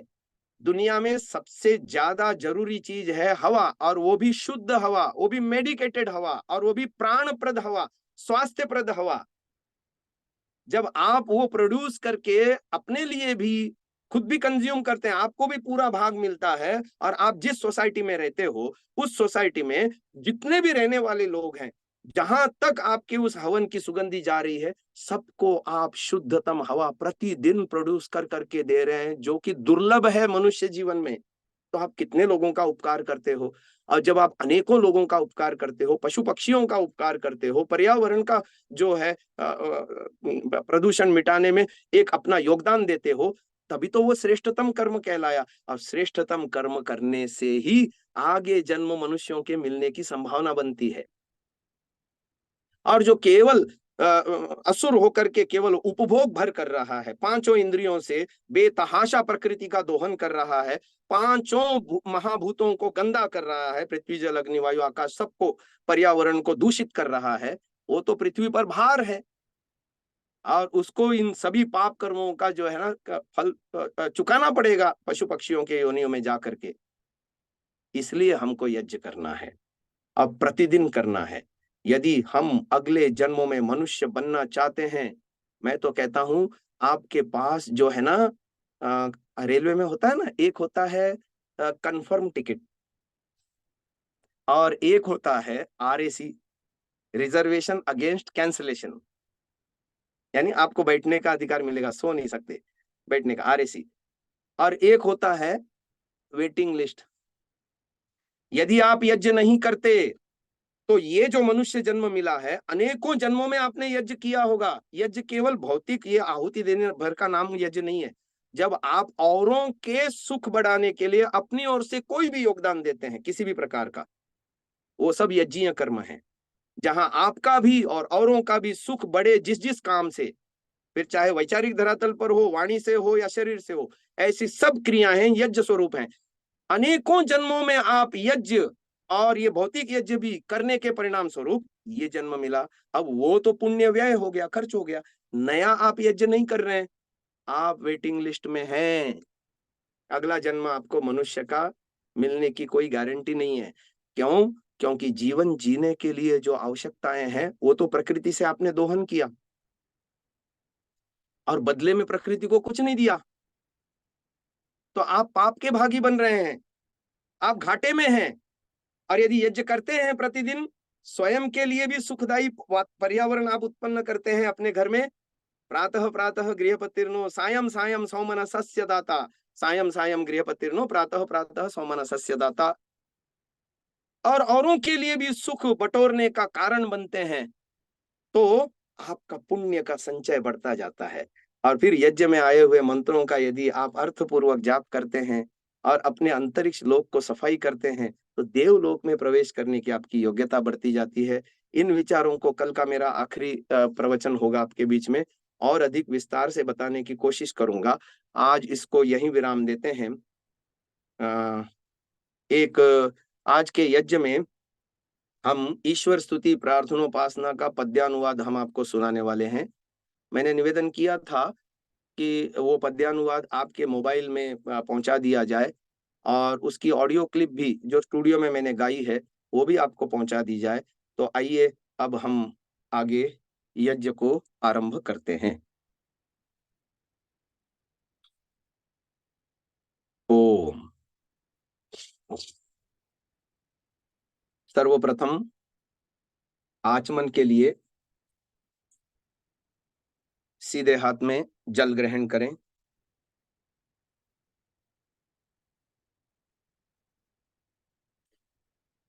मंत्र पाठ के उपरांत पी लेना है। ओम अमृतोपस्तरणमसि स्वाहा।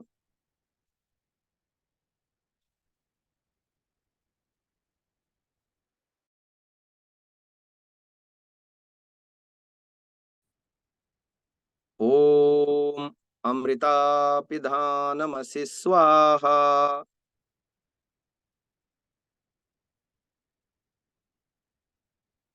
तीसरी बार जल ग्रहण करें।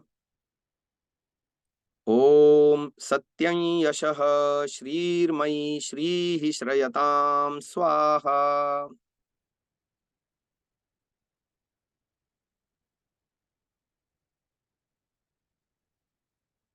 हाथ धोने की प्रक्रिया, उसके बाद बाएं हाथ के हथेली में थोड़ा जल ग्रहण करें।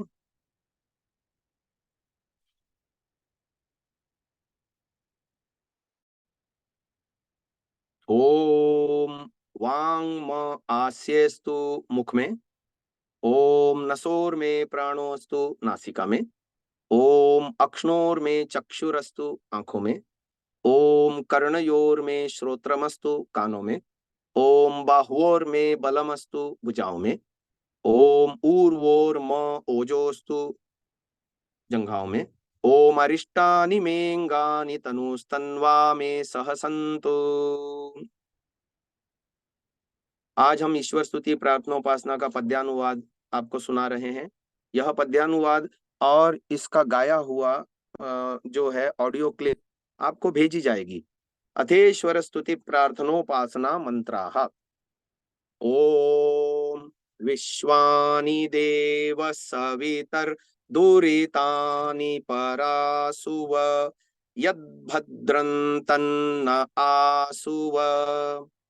सकल जगत के उत्पादक हे सुखदायक शुद्ध स्वरूप, हे समग्र ऐश्वर्य युक्त, हे परमेश्वर, हे अगम अनूप। दुर्गुण दुरित हमारे सारे शीघ्र कीजिए, हमसे दूर। मंगलमय गुण कर्मशील से करिए प्रभु हमको भरपूर। सकल जगत के उत्पादक हे, ओम हिरण्यगर्भः समवर्तताग्रे भूतस्य जातः पतिरेक आसीत्। सदाधार पृथिवीं द्यामुते मां कस्मै देवाय हविषा विधेम। छिपे हुए थे जिसके भीतर नभ में तेजोमय दिनमान। एकमात्र स्वामी भूतों का सुप्रसिद्ध चिद रूप महान। धारण वह ही किए धरा को सूर्यलोक का भी आधार। सुखमय उसी देव का हविसे यजन करें हम बारंबार। छिपे हुए थे जिसके भीतर ओम य आत्मदा बलदा यस्य विश्व उपासते प्रशिशं यस्य देवाः यस्य छायामृतं यस्य मृत्युः कस्मै देवाय हविषा विधेम। आत्मज्ञान का दाता है जो करता हमको शक्ति प्रदान। विद्वद वर्ग सदा करता है जिसके शासन का सम्मान। जिसकी छाया सुखद सुशीतल दूरी है दुख का भंडार। सुखमय उसी देव का हविसे यजन करें हम बारंबार। आत्म ज्ञान का दाता है जो ओम यह प्राण तो निमिषतो महित्वैक इद राजा जगतो बभूव। य ईशे अस्य द्विपदश्चतुष्पदः कस्मै देवाय हविषा विधेम। जो अनंत महिमा से अपनी जड़ जंगम का है अधिराज। रचित और शासित है जिससे जगती भर का जीव समाज। जिसके बल विक्रम का यश का कण कण करता जय जयकार। सुखमय उसी देव का हविसे यजन करें हम बारंबार। जो अनंत महिमा से अपनी ओम ये नद्यौरुग्रा पृथिवी च दृढ़ा ये न स्वहस्तभितं ये न नाकः योऽन्तरिक्षे रजसो विमानः कस्मै देवाय हविषा विधेम। किया हुआ है धारण जिसने नभ में तेजोमय दिनमान। परम शक्तिमय जो प्रभु करता वसुधा को अवलंब प्रदान। सुखद मुक्ति धारक लोकों का अंतरिक्ष में सिरजनहार। सुखमय उसी देव का हविसे यजन करें हम बारंबार। किया हुआ है धारण जिसने ओम प्रजापते नत्वदेतान्यो विश्वा जातानि परिता बभूव। यत् कामास्ते जुहुमस्तन्नो अस्तु वयं श्याम पतयोरयेणाम्। जड़ चेतन जगती के स्वामी, हे प्रभु तुम सा और नहीं। जहां समाये हुए न हो तुम, ऐसा कोई ठौर नहीं। जिन पावन इच्छाओं को ले शरण आपकी हम आए, पूरी होवे सफल सदा हम, विद्या धन वैभव पाए। जड़ चेतन जगती के स्वामी, ओम सनो बंधुर्जनिता सविधाता धामानि वेद भुवनानि विश्वा, यत्र देवा अमृतमानशानास्त्रितीये धामन्नद्यैरयन्त। भ्राता तुल्य सुखद वह ही प्रभु, सकल जगत का जीवन प्राण। मानव के सब यत्न उसी की करुणा से होते फलवान। सदानंदमय धाम तीसरा, सुख दुख के द्वंद्वों से दूर करके प्राप्त उसे ज्ञानी जन, आनंदित रहते भरपूर।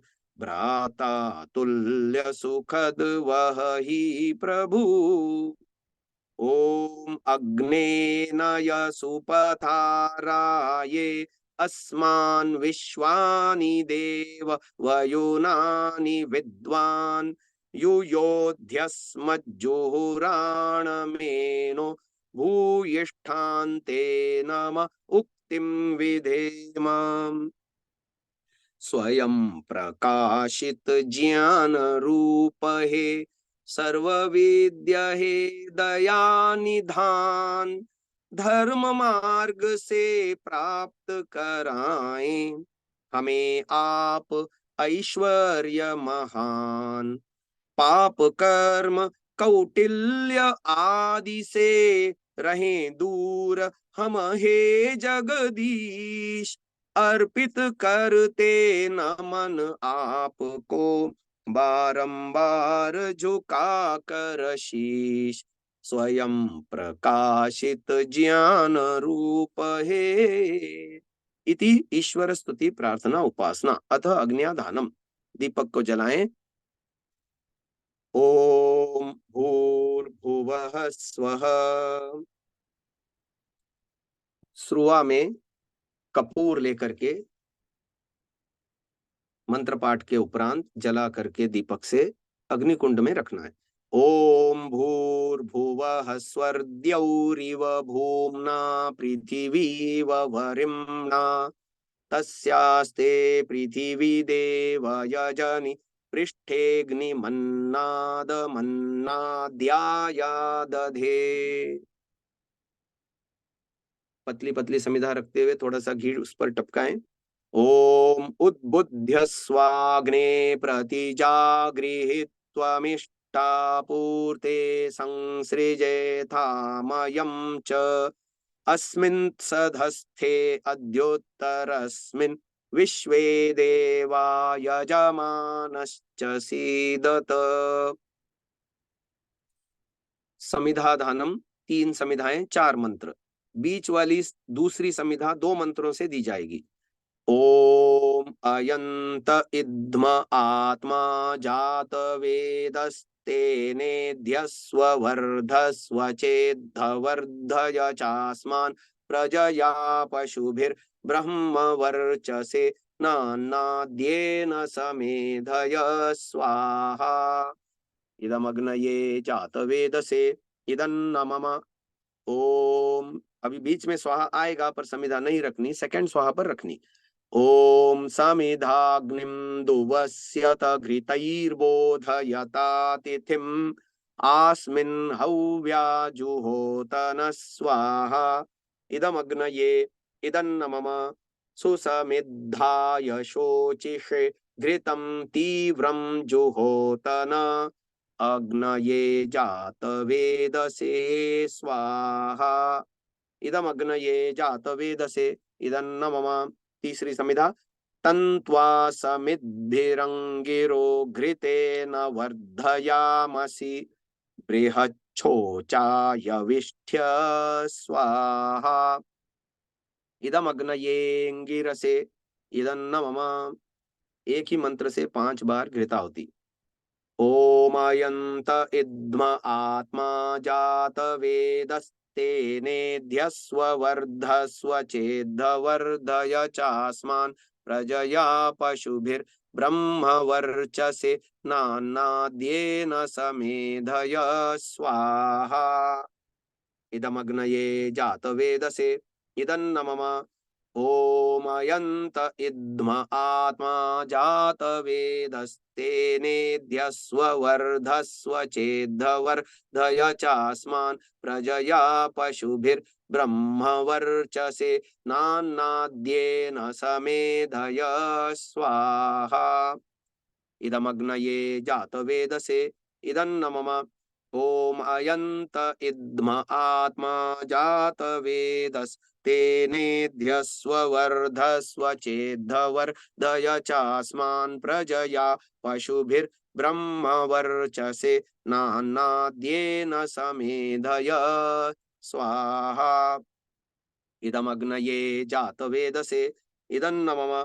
ओम अयंत इद्म आत्मा जात वेदस्तेनेध्यस्व वर्धस्व चेद्धवर्धय चास्मान् प्रजया पशुभिर्ब्रह्म वर्चसे नान्नाद्येन समेधय स्वाहा इदमग्नये जातवेदसे इदन्न मम। ओम अयंत इद्म आत्मा जात वेदस्तेनेध्यस्व वर्धस्व चेद्धवर्धय चास्मान् प्रजया पशुभिर्ब्रह्म वर्चसे नान्नाद्येन समेधय स्वाहा इदमग्नये जातवेदसे इदन्न मम। अब अगला प्रकरण है जल प्रसेचनम। पहले पूर्व दिशा में जल सिंचन करेंगे। पूर्व दिशा में जो भी यजमान बैठे हैं लेफ्ट टू राइट करेंगे, यानी दक्षिण दिशा से उत्तर दिशा की ओर। ओम आदितेनुमन्यस्व। अब पश्चिम दिशा में मुख्य यजमान बैठे हैं, वो अपने राइट टू लेफ्ट यानी दक्षिण से उत्तर की ओर। ओम अनुमतेनुमन्यस्व। अब उत्तर दिशा में यदि अकेले बैठे हैं तो अपनी तरफ से आगे जहां दीपक रखा है ईशान कोण तक करना है। ओम सरस्वत्यनुमन्यस्व। अब दीपक से आरंभ करके यानी ईशान कोण से आरंभ करके चारों दिशाओं में जल सिंचन करना है चक्राकार मंत्र पाठ के बाद। ओम देव सवितः प्रसुव यज्ञपतिं भगाय दिव्यो गंधर्वः केतपुः केतन्नः पुनातु वाचस्पतिर्वाचं नः स्वदतु। मुख्य यजमान पहली आघारा भाज्य भागाहुति अपने बाएं हाथ की दिशा में अग्नि कुंड में अपनी तरफ से आगे धारा बनाते हुए आहुति छोड़नी है।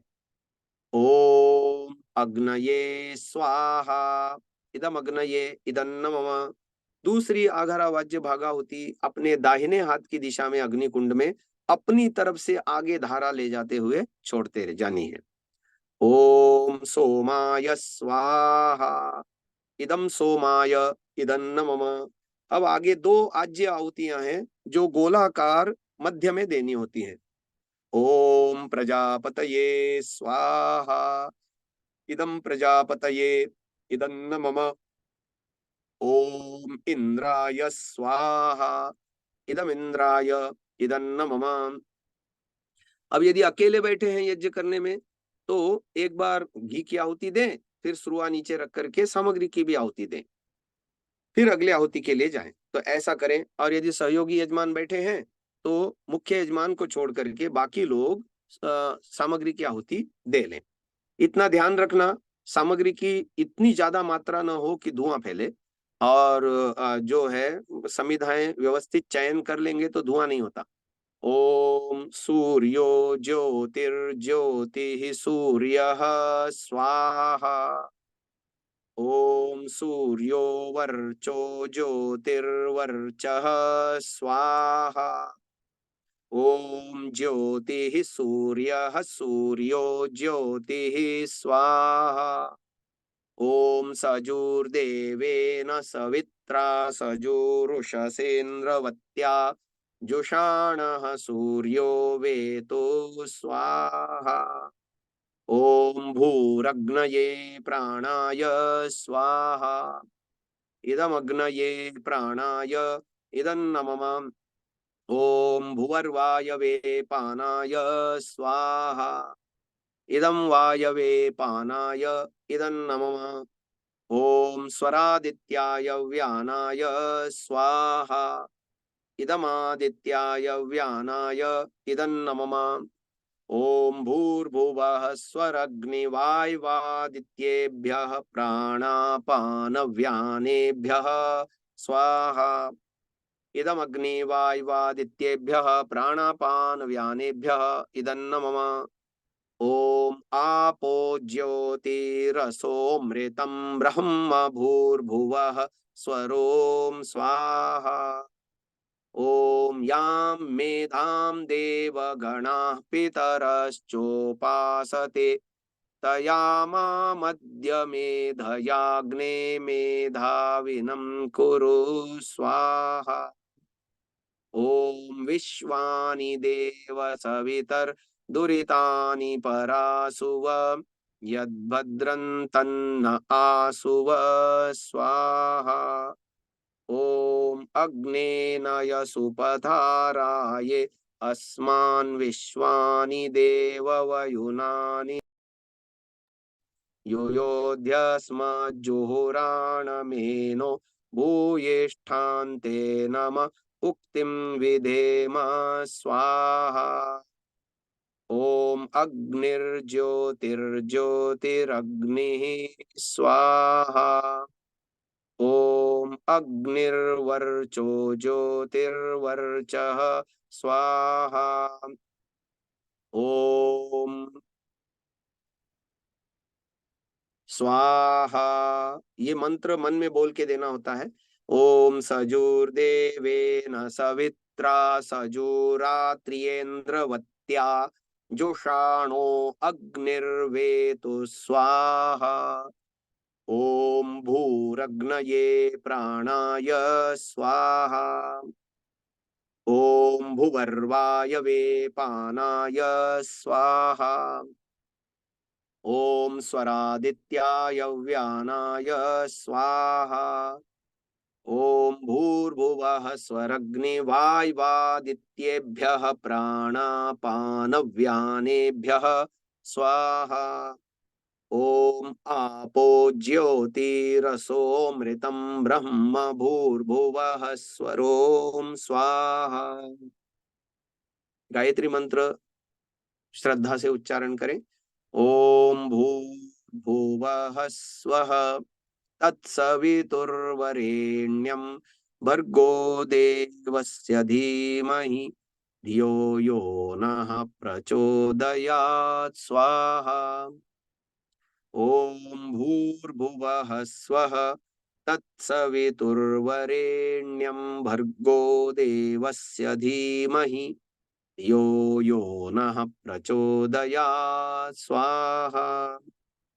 ओम भूर्भुवः स्वः तत्सवितुर्वरेण्यं भर्गो देवस्य धीमहि धियो यो नः प्रचोदयात् स्वाहा। पूर्णाहुति। ओम सर्वं वै पूर्णं स्वाहा। ओम सर्वं वै पूर्णं स्वाहा। ओम सर्वं वै पूर्णं स्वाहा। यज्ञ प्रार्थना। पूजनीय प्रभो हमारे भाव उज्ज्वल कीजिए, छोड़ देवे छल कपट को, मानसिक बल दीजिए। वेद की बोले ऋचाएं सत्य को धारण करें, हर्ष में हो मग्न सारे, शोक सागर से तरें। अश्वमेधाधिक रचाएं यज्ञ पर उपकार को, धर्म मर्यादा चला कर लाभ दे संसार को। नित्य श्रद्धा भक्ति से यज्ञादि हम करते रहें, रोग पीड़ित विश्व के संताप सब हरते रहें। भावना मिट जाए मन से, पाप अत्याचार की, कामनाएं पूर्ण होवे यज्ञ से नर नारी की। लाभकारी हो हवन हर जीवधारी के लिए, वायु जल सर्वत्र हो शुभ गंध को धारण किए। स्वार्थ भाव मिटे हमारा, प्रेम पथ विस्तार हो, इदन्न मम का सार्थक प्रत्येक में व्यवहार हो। हाथ जोड़ झुकाए मस्तक वंदना हम कर रहे, नाथ करुणा रूप करुणा आपकी सब पर रहे। पूजनीय प्रभो हमारे भाव उज्ज्वल कीजिए, छोड़ देवे छल कपट को, मानसिक बल दीजिए। प्रभु आत्मिक बल दीजिए। सर्वे भवन्तु सुखिनः, सर्वे सन्तु निरामयाः, सर्वे भद्राणि पश्यन्तु, मा कश्चित् दुःख भाग् भवेत्। हे नाथ सब सुखी हो, कोई न हो दुखारी, सब हो निरोग भगवन। धन धान्य के भंडारी, सब भद्र भाव देखें, सन्मार्ग के पथिक हो। दुखिया न कोई होवे, सृष्टि में प्राणधारी। हे नाथ सब सुखी हो, कोई न हो दुखारी। दैनिक यज्ञ यहाँ पर समाप्त होता है। ओम।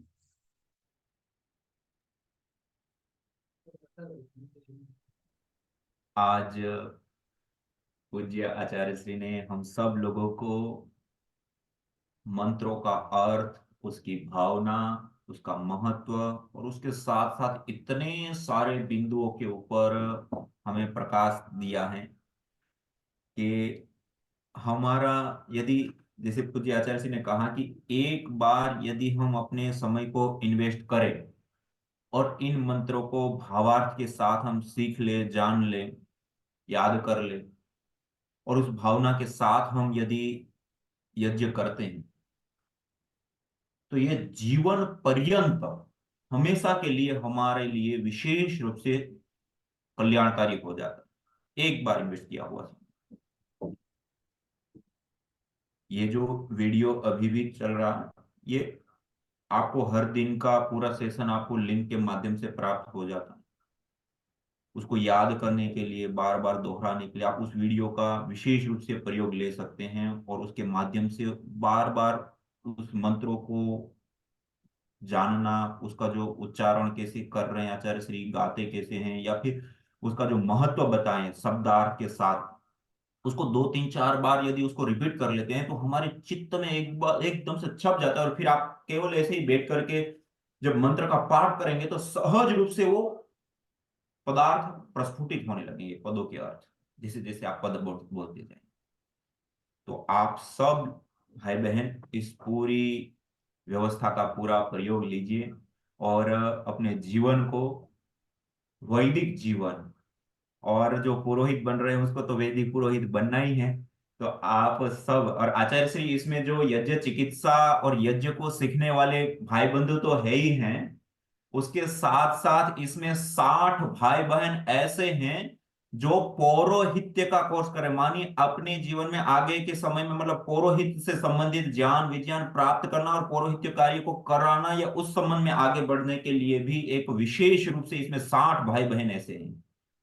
बहुत और अच्छा। 120 भाई बहन ऐसे हैं जो यज्ञ चिकित्सा और यज्ञ से संबंधित जो सारी क्रिया और अभिक्रियाएं या उसका ज्ञान विज्ञान है उसको सीखने जानने और आगे करने के लिए जुड़े हुए हैं। तो ये अपने आप में ही एक बहुत बड़ी श्रृंखला है, और ये सारे भाई बहन मिल करके बड़े श्रद्धा भाव के साथ, और हमें देख रहा था आप सब अपने आप को आपस में देख रहे होंगे कि एक जब यज्ञ आचार्य श्री करा रहे थे तो उस दौरान सबकी वीडियो, लगभग लगभग लोगों की वीडियो सबके सामने ला करके रख रहे थे कि आज सब लोग अपने घर के अंदर हवन करें। और कई लोगों ने तो इसमें अभी अपने वीडियो ऑन ही नहीं किए, तो हम्म। आप भी सब अपने वीडियो को ऑन रखें तो सब लोग उसको देख सकते हैं और बहुत ही अच्छी प्रकार से हम इस कार्य को और अच्छे से कर सकते हैं। तो आप भी अपना दर्शन इस ऑनलाइन माध्यम से अपना दर्शन प्रदान करें, और इस विशेष अनुष्ठान के माध्यम से देखिए, ये आपका हमारा करीब 25 दिन 26 दिन चलेगा।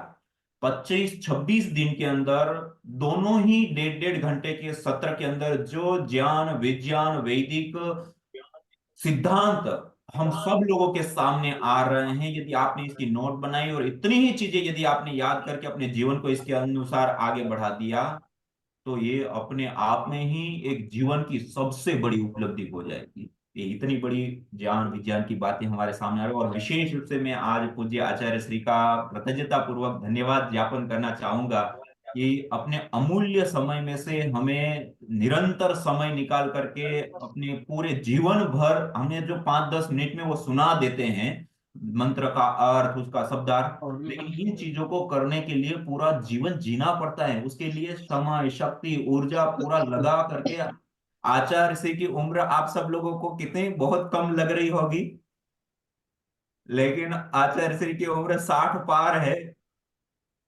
और फिर भी आप देखिए कितनी ऊर्जा के साथ, कितने उत्साह के साथ, उमंग के साथ सारी चीजें बताते हैं। कोई आचार्य जी का चेहरा देख करके नहीं कह सकते कि आचार्य जी 60 पार है।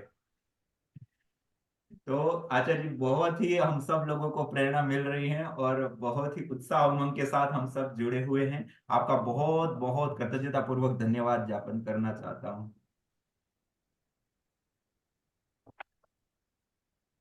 Thank you. प्रणाम ओम। स्वामी जी। ओम। जी बहुत बहुत धन्यवाद आदरणीय ब्रह्मचारी अरुण कुमार आर्यवीर जी।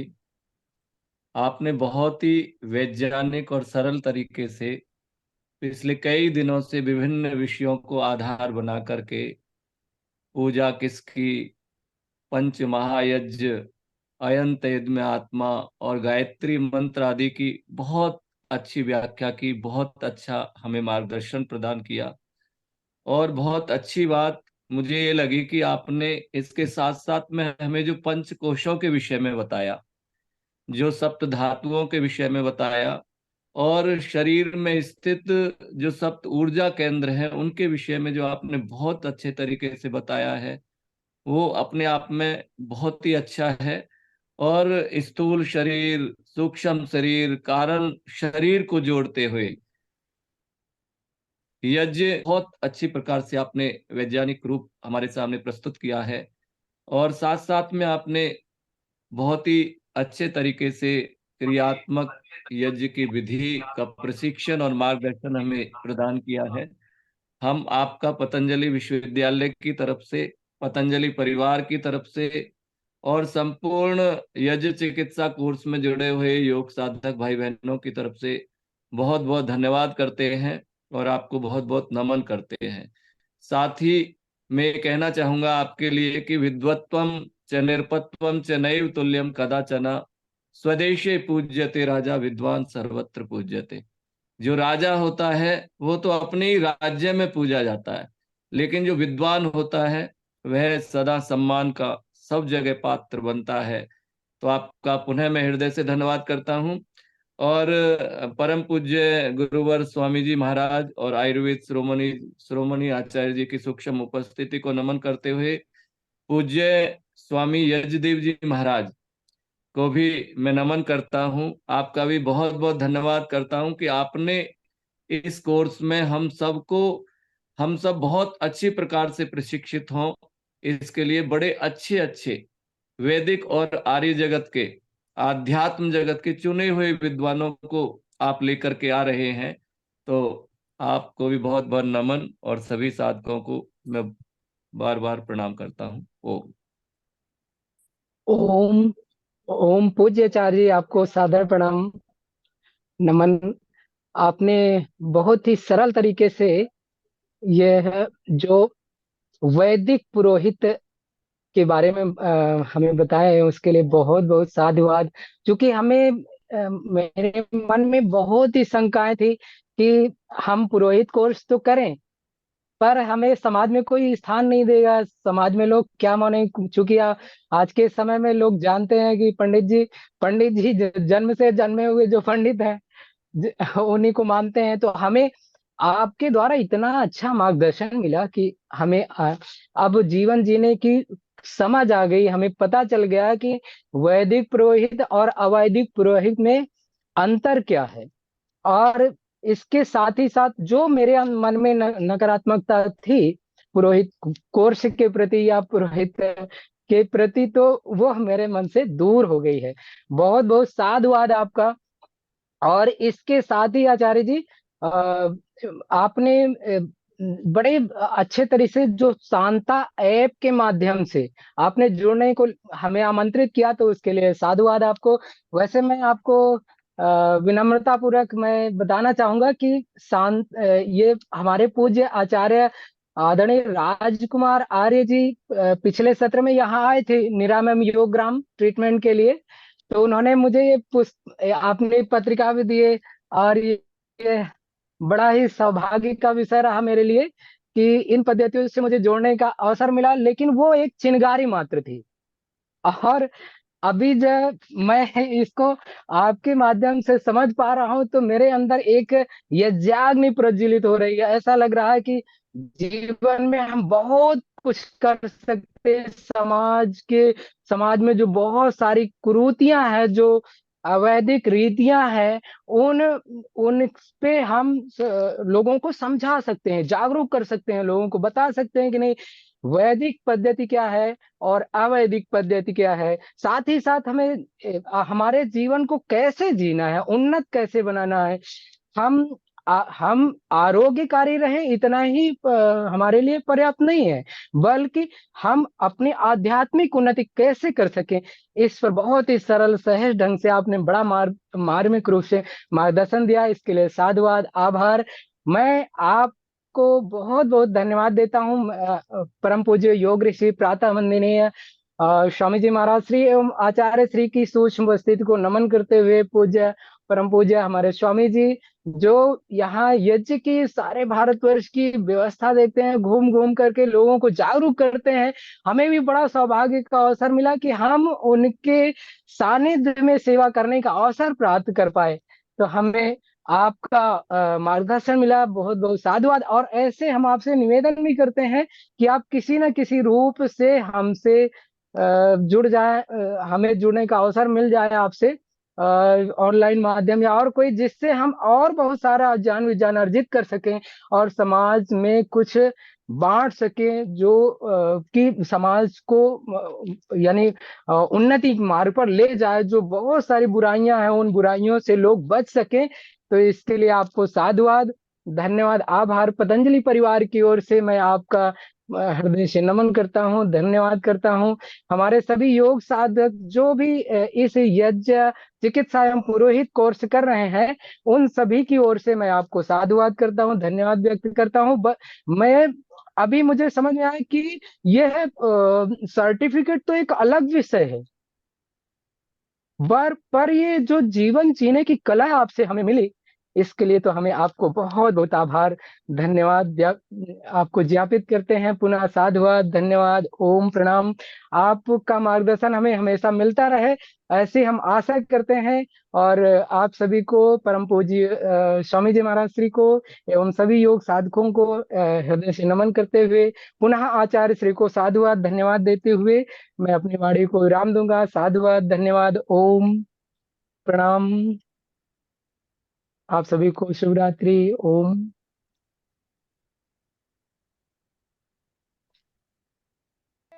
यज्ञ भारतीय संस्कृति की मुकुट मणि है, प्रतीक है, मूल है। मानव जीवन के हर पहलू के साथ यज्ञ जुड़ा हुआ है, चाहे वह संस्कार हो, चाहे पूजा पाठ या फिर पर्व से लेकर हर शुभ अशुभ अवसरों में भी यज्ञ करने की सार्वभौमिक, वैज्ञानिक एवं पंथ निरपेक्ष पावनी परंपरा रही है। आइए हम संकल्प लें, संसार के श्रेष्ठतम कर्म यज्ञ को अपनाएं। पिंड और ब्रह्मांड में संतुलन कायम करने वाले यज्ञ को अपने जीवन का अभिन्न अंग बनाएं एवं प्रकृति मां के प्रति अपने ऋणों को अदा करें। विश्व स्वास्थ्य का एक नारा, यज्ञ से होगा जग उजियारा। जब हम प्रतिदिन यज्ञ करते हैं, इसको देव यज्ञ कहा जाता है। देव यज्ञ, देव माने जो देते हैं, दाना देव, अग्नि, वायु, जल, पृथ्वी, सूर्य, चंद्र, ये सब हमें दे रहे हैं, उससे हमारा जीवन चल रहा है। और जो हमें देते हैं उसके लिए हम वापस क्या करते हैं? कुछ नहीं। इसलिए हम देव ऋण से ऋणी हो जाते हैं, और इस देव ऋण से उऋण होने के लिए देव यज्ञ किया जाता है। देव यज्ञ करने पर यह जो 5 तत्व है, अग्नि, वायु, जल, पृथ्वी, आकाश आदि, यह 5 तत्वों का शोधन होता है, पोषण होता है, संवर्धन होता है। अयम यज्ञो गुणस्य नाभि, यह यज्ञ संपूर्ण भूमंडल पंचभूतात्मक यह ब्रह्मांड की नाभि है। और उस 5 तत्वों का पोषण करने के लिए अग्नि में जब हम आहुतियां देते हैं, तो 5 तत्वों का पोषण और संवर्धन होता है। बहुत सारे लोग कहते हैं कि यह यज्ञ ब्राह्मणों का विषय है, पंडितों का विषय है। ये केवल ब्राह्मण पंडित के लिए नहीं, हम सब के लिए। जब हम प्रतिदिन अपने घर के अंदर हवन करते हैं, यजन करते हैं, तो उससे इस प्रकृति का पोषण होता है, संवर्धन होता है। हम सभी लोग, चाहे ब्राह्मण हो, सिख हो, ईसाई हो, या किसी भी मत पंथ संप्रदाय को मानने वाला व्यक्ति हो, किसी भी जाति को मानने वाला व्यक्ति हो, चाहे युवा हो, बालक हो, वृद्ध हो, स्त्री हो, पुरुष हो, चाहे किसी भी देश में रहने वाला हो, अमीर हो, गरीब हो, हम सब समान रूप से इस प्रकृति मां का प्रयोग लेते हैं। 5 तत्वों से ये हमारा यह तन बना है, 5 तत्वों से ये हमारा पर्यावरण और ब्रह्मांड बना है। इसी के बीच में हमारा संपूर्ण जीवन चलता है। एक ही धरती पर हम विचरण करते हैं, एक ही आकाश मंडल के नीचे हम बसते हैं, एक ही जल का पान करते हैं, एक ही वायु में श्वास लेते हैं, और एक ही सूर्य से हम रोशनी लेते हैं। समान रूप से हम इस प्रकृति मां का प्रयोग लेते हैं, और इस प्रकृति मां के प्रति अपने ऋणों को अदा करना, इस प्रकृति मां को पोषित करना, इस प्रकृति मां को स्वस्थ और यथास्थिति रखने का कार्य किसी माध्यम से संपन्न होता है, तो यज्ञ, हवन, अग्निहोत्र